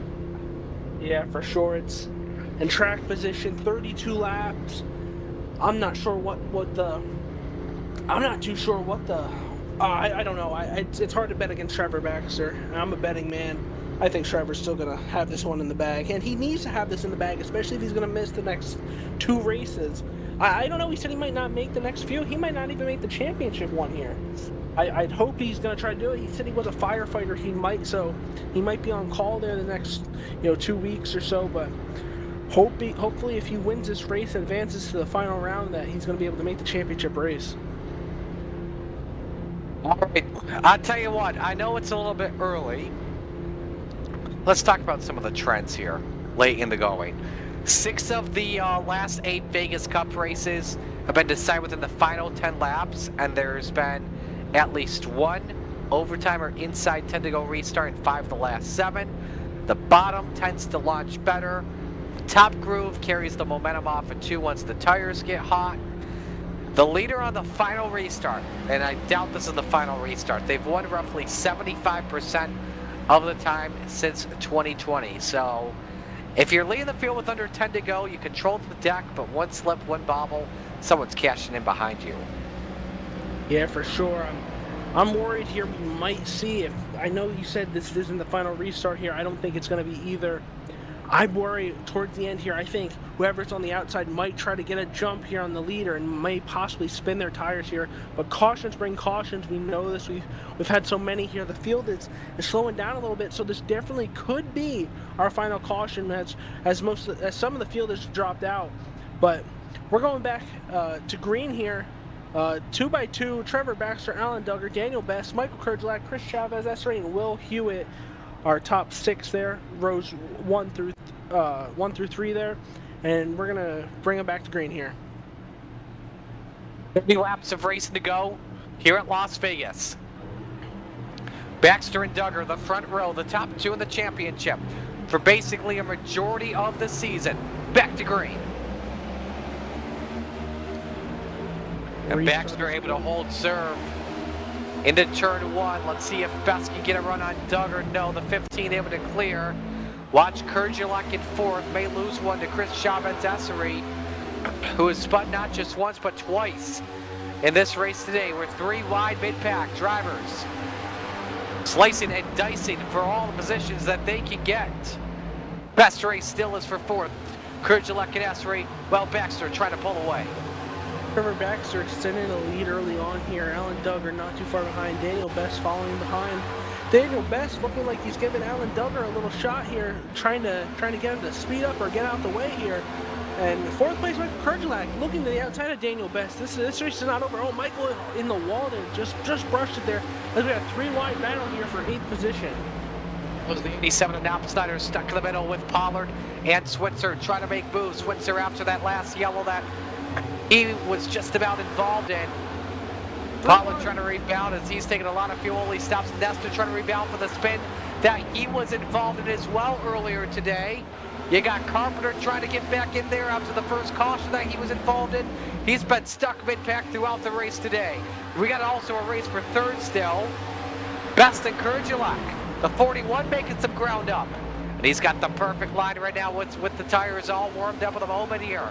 Through to 3rd goes the 41, highest spot he's been in today. Josh Switzer just hitting the fastest lap of the race by over a 10th. 29.565. He is definitely still one to win. Guess who he's on the back bumper of? Daniel Best. Let's watch this closely because of what happened about 15-20 laps ago when they run 6 times into turn 1. Definitely going to be interesting. Oh, he went it deep. He went for it. You know he went for it there. I think he definitely tried to tag him there. And that may cost him. 3 wide. And this may cost you even more. Same with Carpenter. He goes through the grass and what a save. 3 wide, 4 wide. We got 1 in the wall, 2 in the wall. We got 1 right. And there goes the 14. Stephen Byrne around. Caution flag waves once again. Man. The cautions are breeding cautions here in Las Vegas. All because of how many laps ago the 5 and 6 got together, and you know that just triggered that possibly retaliation there, getting in the wall, and then we have more innocent bystanders involved here. Here's a replay. You saw it live. They were just racking them and stacking them basically. Oh, Switzer. Like winning chips. They were basically racking them and stacking them like winning chips at Texas Hold'em.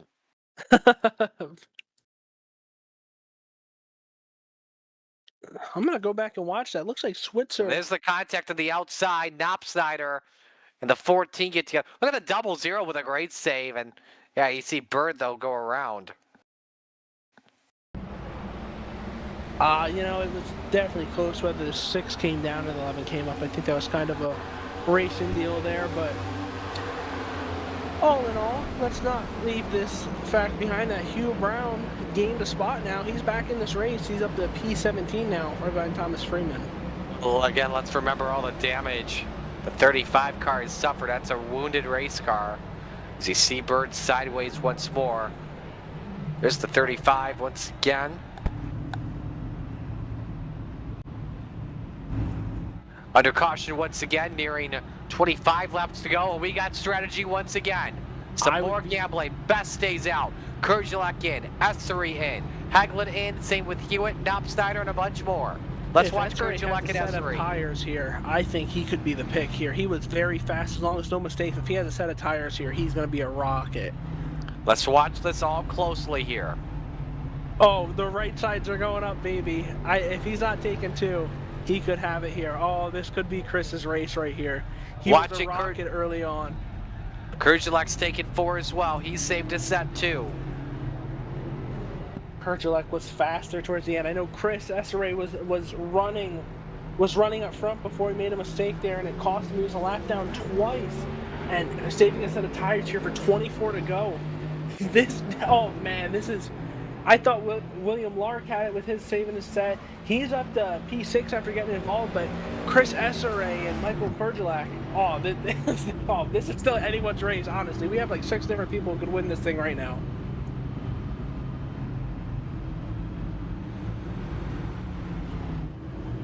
This is going to be an interesting race. This is going to be an interesting finish to the race. Who do you have winning now? I think I'm going with Esseray. Just have to see, but when drivers are taking 4 tires, when they got that extra set left late in the race, they're cashing in all their chips for grip. 4 fresh ones for the run to the finish. We'll just have to see. Oh man, we've been seeing faster lap times as we go by. That lap that Joshua Switzer set the fastest time, 5 people set their fastest lap that lap. So I'm excited to see. I think Kurjalek or Chavez Esseray could be setting their fastest lap this race, and possibly the fastest lap of the race as they make their way back up to the front here. Yeah, you're basically playing the percentages at this point. Yeah, for sure. They're going all in right now, and they're letting it ride on red or black here, and they got it on black, and they're hoping the tires hold up here, and there's enough grip to make it to the end here and possibly get it to win. So nearing 20 laps of racing to go. Baxter and Duggar once again, the front row. Best and Switzer, row 2. Nesta Pollard, row 3. Lark is up there as well. Outside row 3, I should say, excuse me. That outside line's not formed a line. They gotta tighten that up. But you know your top 5 for sure. Nesta back in it after he spun about 20, 30 laps ago, so to say.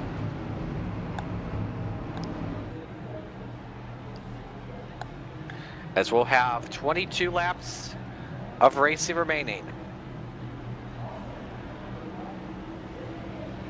He's card peeling off. Trevor This Baxter. is going to be wild. Trevor Baxter gets a good jump there. He's out. Oh, that's gonna be a penalty there. Number 6 Switzer. Switzer, you gotta take it easy there. You change lanes there. You can't do that. He didn't gain any spots. Forcing the field to check up there basically. I'm gonna. And this is going to change a lot here. Restart under review. 4 wide in the back of the pack, meanwhile. And around goes Pollard in turn 3. Actually kept it straight somehow. A great save. But drops all the way to the back. Meanwhile, it's Baxter hanging on to the race lead, followed by Best, Duggar, Switzer, and Carpenter. That's the top 5 at the moment. And the field playing her safe right now near the front, playing the percentages. Out back, Essery, who just pitted for the 4 tires, is 11th. Michael Kurjalek running in the 8th position. Next target, Gus Otero for 7th, who's been quiet throughout this stage, number 3. Duggar, meanwhile, and Switzer, that's the race for 3rd. Remember, Switzer trying to get best after the history of the last couple of laps. Watching it back, I don't think Switzer caused the whole field to check up, but still, He did change lanes before the start-finish line. I mentioned it, I think, 3 or 4 times throughout this race now. You can't do that, and gave out, I think, Here we 2 go. warnings to people. Bumper! On the bumper. Wow. There he is. He gets to the 5 of best. You saw that coming. Yeah. You saw that coming. Best with a taste of his own medicine, basically. And 20 laps of racing to go. Switzer is racing Duggar for the 2nd spot. And Switzer, black has flag just for got that restart there. Yeah, that black flag is for that restart there. We switched lane before the start-finish line. I was reviewing it, and I gave out multiple warnings. Black flag was for the people. Mike, your mic is hot. Oh, sorry.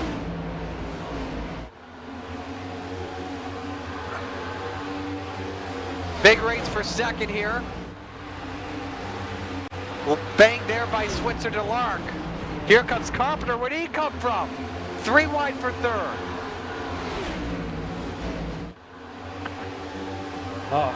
And Lark gets the Switzer. You're good, no worries. There, and, I hate to ruin someone's race like that. I gave out so many warnings throughout the race.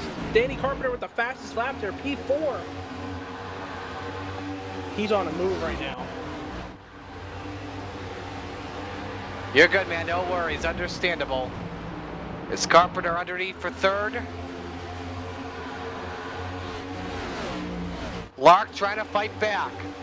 Now let's remember, amongst the front 5, freshest tires, Kurgelek on lap 150. Quickest car on the racetrack with a 29.91 that last time by there, Mike. Oh man, and Michael Kurgelek. Hewitt just set his fastest lap. Where's Chris Chavez? Chavez running 29.9. He's running a 10th quicker than the whole top 4, with Kurgelek running 29.8 and P5. This could still be anyone's race. Kurgelek running quick lap times. He is, oh man, this is so exciting. Is he going to be able to pass, or the fresh rubber going to prevail, or is track position Trevor Baxter, Alan Duggar, Carpenter going to be able to hold him back here? 15 laps of racing to go at the line. Baxter and Duggar each pitted on lap 116. Carpenter pitted on lap 138. Lark lap 142. And Kurgelek lap 150. There are various strategies going on here amongst the front 5 at Las Vegas Motor Speedway. Kurgelek trying to play the percentages around the outside of William Lark. He's through to the 4th position. Good battle throughout the whole field here. Kurgelek up to P4 now, hunting down Danny Carpenter. Has a good run here. Is he going to try to make a dive to the inside here? He stays high. He's going to try to make the outside, but Carpenter making a deep send there. Kurgelek staying back, going to get a huge run down the backstretch here as he pulls up to the outside. Yeah. Look at this. Quickest car on the track, Michael Kurgelek. Has he reversed the odds possibly? So we're coming to 13 laps to go. A rough turn 4 for the 41. Carpenter trying to fight back for the bottom step of the podium. Kurgelek definitely faster. Has to make quick work of the field, because passing Trevor Baxter and Alan Duggar is not going to be an easy feat, as he's learning right now. Danny Carpenter, he's 2/10 quicker, but that side draft and whatnot, is he going to be able to get around him? He's going to have a good run here on the backstretch. That side draft, is he going to be able to clear? He got him. He does. This is going to be interesting. This is Duggar protecting the top. Duggar protecting the top to make sure he doesn't get the preferred line. Smart play by the 15, but now Kurgelek with the draft. It's still Baxter by 0.3 of a second with 12 to go. Baxter's loving what he's seeing in his mirror. He's hoping that they battle it out and he's able to get away, but Kurgelek definitely a lot faster. He was a 10th quicker than both of them last time, even getting blocked there, held up a little bit, and the side draft is he's making a deep send to the inside. Oh man, he's going for the clean air. I think he needs a run on the high side, but with that dirty air, it might be quicker for him on the bottom. Try to get a good run here. He knows what he's doing. He's got the fresh tire, and man, this is going to be an exciting finish to this race. Championship 4 spot on the line for the front 2. Michael Kurgelek wants to make sure that championship 4 spot goes to Talladega next week. Instead, a rough turn 2 for the 41. Carpenter able to fight back. Kurgelek hoping he doesn't side draft to Danny Carpenter, diving deep to the inside there. Is he going to be able to make it stick? Kurgelek driving hard on the outside. We got smoke. Did someone tag the wall there? I think that may have been from Berchat after blowing the engine. I've been seeing that a lot throughout the day. Gotcha. Wasn't sure. I know Trevor Baxter hit the wall probably 9 or 10 times coming out of that corner. Wasn't sure if he was giving it all he got and just maybe tagged a little bit there. But Michael Kurgelak, had a rough corner there. Maybe the dirty air from the 15. He wasn't able to go real hard there. It's going to make a deep send here. Try to get underneath the 15. The 15 is going to have a lot of forward momentum going down the straightaway here. Maybe get a draft to make a deep send.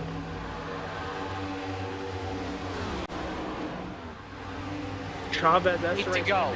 Making a run. 9 to go. Field. 9 to go. It's gonna come down to the wire here. If Kurgelak has it, he's gonna have to really start applying the pressure on Alan Duggar. Maybe if Duggar, I don't know. Trevor Baxter needs to win this race. If I was Duggar, I might let Kurgelak go around to try to get Axer. You know what I mean? Because if Baxter's not going to be here for the next 2 races, and you know that, that's going to help you get another spot in the playoffs. You know what I mean? Yeah, absolutely. That's a great point. Front 2, 50 laps of 4 tires compared to Kurgelak in the 41. The gamble, could it possibly pay off? We'll have to see. Good battle for 4th, Essery and Carpenter. Now remember, Essery pitted on the same lap as Kurgelak, so it's working for him as well in the 4th position. Essery up to P4. He's under heavy fire from Danny Carpenter here. But, this is good battles throughout the whole field there. James Nessa getting a push from the 76 there of Gus Otero. He's making a good comeback there as well. William Larkin P9, not the end of the race that he was looking for there. He definitely took tires there a little early there. Thinking maybe cost him his chance, but back on Michael Kurgelak trying to get around Alan Duggar. I'm not sure. I know there's teams here. I'm not sure who's on what team. Are Alan Duggar and Trevor Baxter possibly on the same team? They're both so fast. Kurgelak looking to the inside. Yeah, but Duggar caught the wall. The 15 shuts the door. Oh man, great racing all throughout. On board with Kurgelak, trying to get the momentum with the banking of 20 degrees off for turn number 2. A puff of smoke off the 15. Next time by, 5 laps to go. Kurgelak underneath on Duggar. He's not going to be able to make it stick. He has to get a good run there. He's just not able to get on the gas as soon as he'd like, and it's killing all his forward momentum down the straightaway there, and it's causing him to lose time. Looking at lap times there, that right there, he was 0.3 slower that lap there than the leader, just because of that, losing that forward momentum there. I don't know if he has what it takes. He might have to get that bumper out. Baxter pulling away though. Everyone on back will need a caution flag to change everything. Other racing happening. 5th on back, James Nesta, Gus Otero, Danny Carpenter has fallen back a couple spots as well. Will Heward, who also put on lap 150, has been able to get the ground to gain that he wanted, racing William Lark for the 8th position on the racetrack. Kurgelak a little slower than both 1 and 2 there. He might have used up everything he had there, overheating them tires, trying to get the lead there. If we have another caution, he might have what it takes, but right now he might just be saving them for another caution, knowing he doesn't have any more tire left to get around him right now with 3 laps to go. Still leading by 0.4 of a second on Alan Duggar. And let's take you back to the beginning of the race. Internet issues. Dropped him out before the green flag. Got back in. 3 laps down. Couple of free passes. Took the lead for the first time on lap number 100. 2 sticks in the air this time by with 2 to go. 2 to go in the race. Trevor Baxter still has a half a second lead over Alan Duggar. Right behind him, about a little under a second there to Michael Kurgelak. Alan Duggar looks like he could be ever so slightly closing the gap to Trevor Baxter, but just 2 laps to go. I don't think there's enough time to get him. Flag this time by. Final lap underway here at the Las Vegas Motor Speedway for Trevor Baxter. And car number 12 needs some funding without question, that's for sure. Got to support the man that's been dominant all season long. Duggar, though, closed into a 1/4 of a second that last time by. Wow. As he drove it in deep into turn number 2. Final chances here through turns number 3 and 4. Baxter looking for win number 15 of the season. Duggar with a Hail Mary. Not going to work. Trevor Baxter from 3 laps down with internet issues comes all the way back to win it at Las Vegas. what a race all throughout the field there. Varying strategy towards the end. Chris Chavez, SRA getting a good finish there. Michael Kurgelak. And Hugh Brown thought he was out of the race early on. He actually ended up finishing P14 after all that. So definitely a lot of people's days could have went a lot worse. A lot of people's days could have went a lot better. This was an amazing race all throughout. For Trevor Baxter, from the brink of disaster to victory lane in Las Vegas, that is without question a championship 4 caliber comeback. Trevor Baxter will be racing for a championship in a couple weeks at Phoenix. We got to make sure he's going to be able to make that race. He said he might not be able to make the next few, so hopefully he can make that. And we'll be able to pull him in here and ask him over an interview here in a minute. But what a race.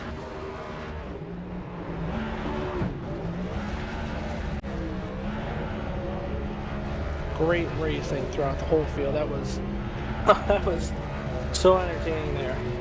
Just so many different battles there. James Nesta, we got Daniel Best, and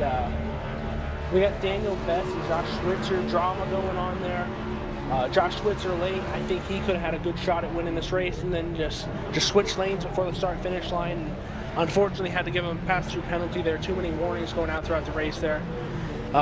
We've been in this league long enough, and we shouldn't have to give any warnings there. People should know rules are rules. And Michael Kurgelak in the waiting room. You want me to drag him up here? Let's take a break real quick here. We'll step aside and catch our breaths after a great race here in Las Vegas. We'll give you the results and then the top 3. Stay with us here on Maconi Entertainment. When you want to be the best, you can't settle for the rest. For anything on iRacing, there's just one name you need, Maconi. With the launch of Maconi Entertainment and Maconi Competizone alongside Maconi Setup Shop, we now provide the best of the best in setups, paint schemes, coaching, broadcasting, and event organization. With cars across all 4 license classes, we have what you need to hit the track with confidence. Grab a subscription and save money while going fast at MaconiSetupShop.com/subscriptions. And remember, at Maconi Setup Shop, there are setups, but your victories.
Racing isn't easy, but experiencing it is. iRacing puts you in the driver's seat with the industry's leading sim racing game. Drive on laser scan replicas of the greatest racing circuits from around the world. Go head-to-head against other drivers chosen by skill-based matchmaking to ensure competitive racing at every level. Compete across all your favorite series. In officially licensed cars, engineered to deliver the most accurate driving experience possible.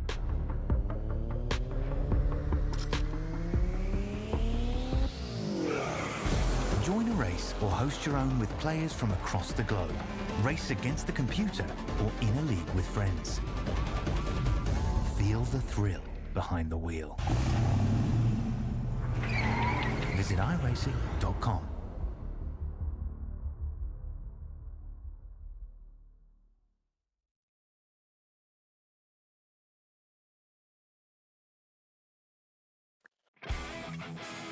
Post-race coverage here at Las Vegas Motor Speedway, and we have our first driver in the championship for a couple of weeks at Phoenix Raceway.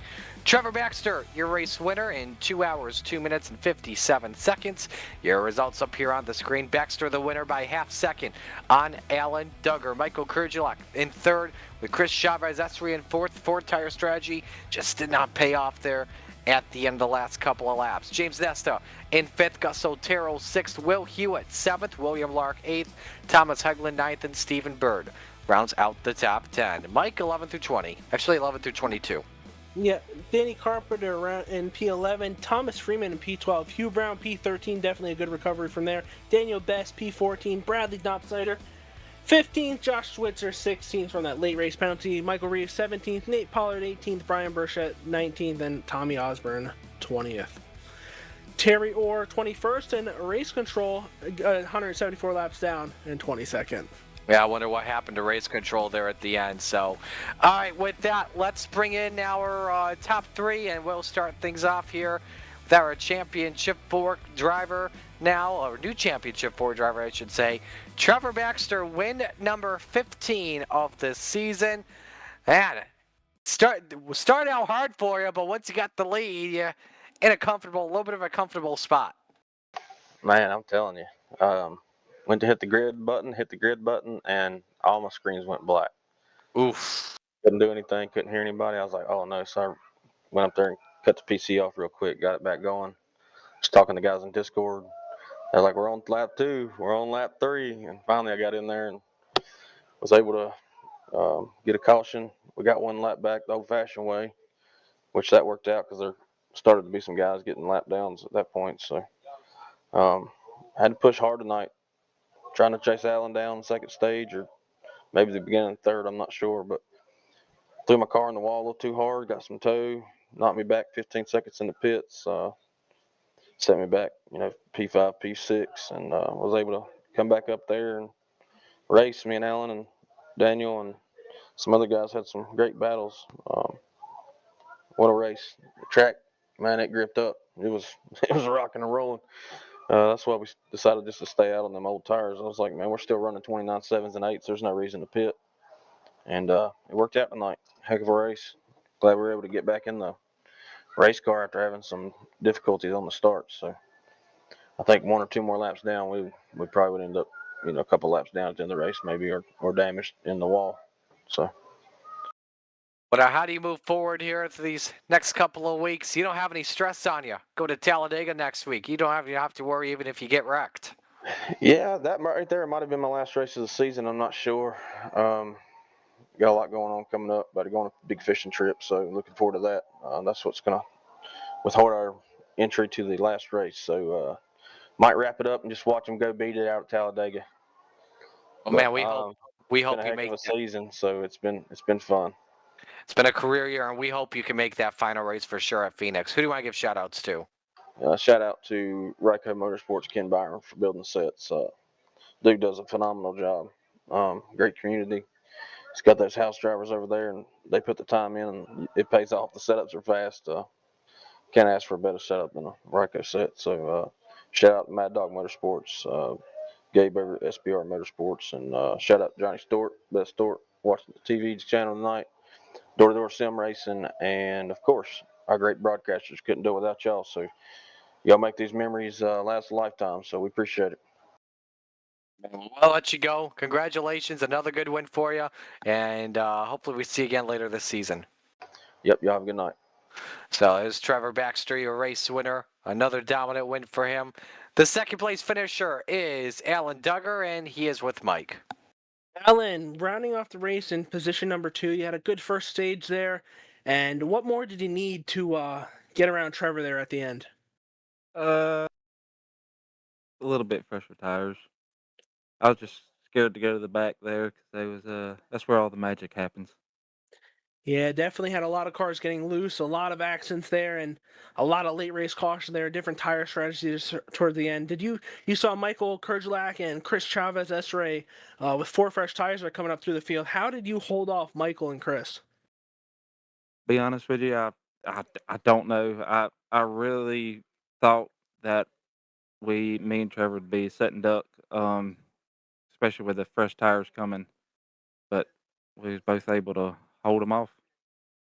Yeah, I thought from a strategic standpoint there, maybe letting Michael by because Trevor needed this race to get to the round of 4 there, and I thought Michael would try to get to the front there as hard as he could, and Trevor would hold them off, and maybe they'd get in a wreck and you'd get by, but ended up working all right because he couldn't get around you anyway. He'd still round off P2 there. Going forward to Talladega, I know it's anyone could win that race. You looking forward to it? How do you feel about super speedways? Talladega's gonna be what it's gonna be. I don't dislike them, but I think they're a lot of fun. It's just trying to survive. Yeah, I feel you there. Anyone you like to thank before we get you out of here? Yeah, I like to thank Flying Change Farms, Semi Motorsport, Boris Bar Ranch, Turner's Alignment, uh, Ken Byron over at Ryco, and I would like to thank Nick Vroman. He's been kind of helping me out all week here, so I'd like to thank him as well. All right. Well, congratulations on your second place finish, and good luck the rest of the season. Thank you, sir. Here's our second place finisher there, Alan Duggar, and we round out the podium with Michael Kurgelak. Michael, I got to give you credit for that strategy. Fastest car on the track, but it seemed like once Alan moved up to the top and realized where you were there, it just seemed like you lost the momentum. Yeah, he was definitely blocking my air, and it was showing big time. And that's good to him, man. He did his job. How do you look at this race as a whole for you tonight? Mostly mid-pack, but once you played the strategy game on the 4 tires, you were flying. Yeah, I was just trying to take it easy at first. Once I was up front, and then I think Bess got into me and sent me up the track. I had to work that damage down, and I was just trying to take it easy and just get myself back to the front and see what I could do with Duggar and Baxter. Who do you want to give shout-outs to on the run? I got to give a shout out to Red Snapper Racing, Chris Estery, and then I need to call out Philip Chavez for giving me some good calls tonight, and Brian, which he kind of got an accident, but it was all around good race. Well done tonight, and hopefully we'll see you in victory lane at Talladega next week. Yes, sir. Thank you, guys. So there you go. Michael Kurgelak rounds out the podium with that. That'll do it for us. So we get ready for Talladega. Mike, final thoughts before we sign off.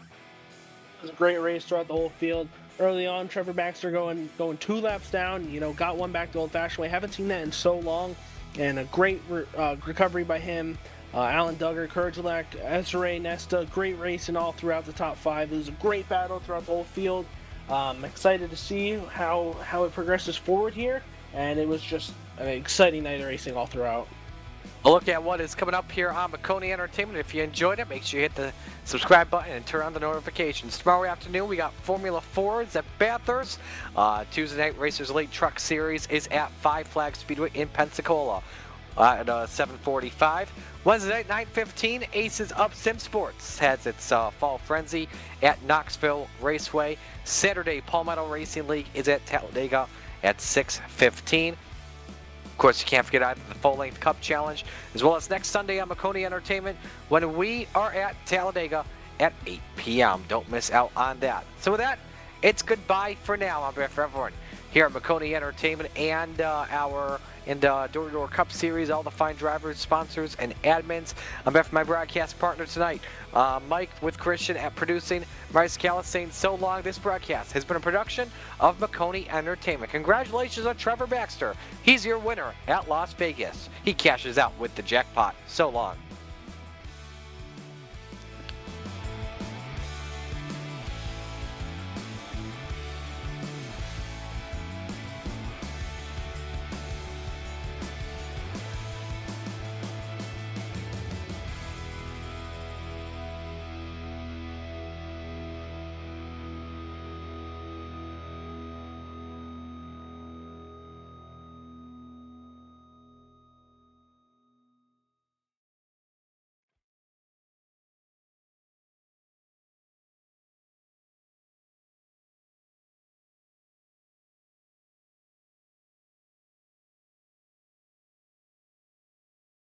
When you want to be the best, you can't settle for the rest. For anything on iRacing, there's just one name you need, Maconi. With the launch of Maconi Entertainment and Maconi Competizone alongside Maconi Setup Shop, we now provide the best of the best in setups, paint schemes, coaching, broadcasting, and event organization.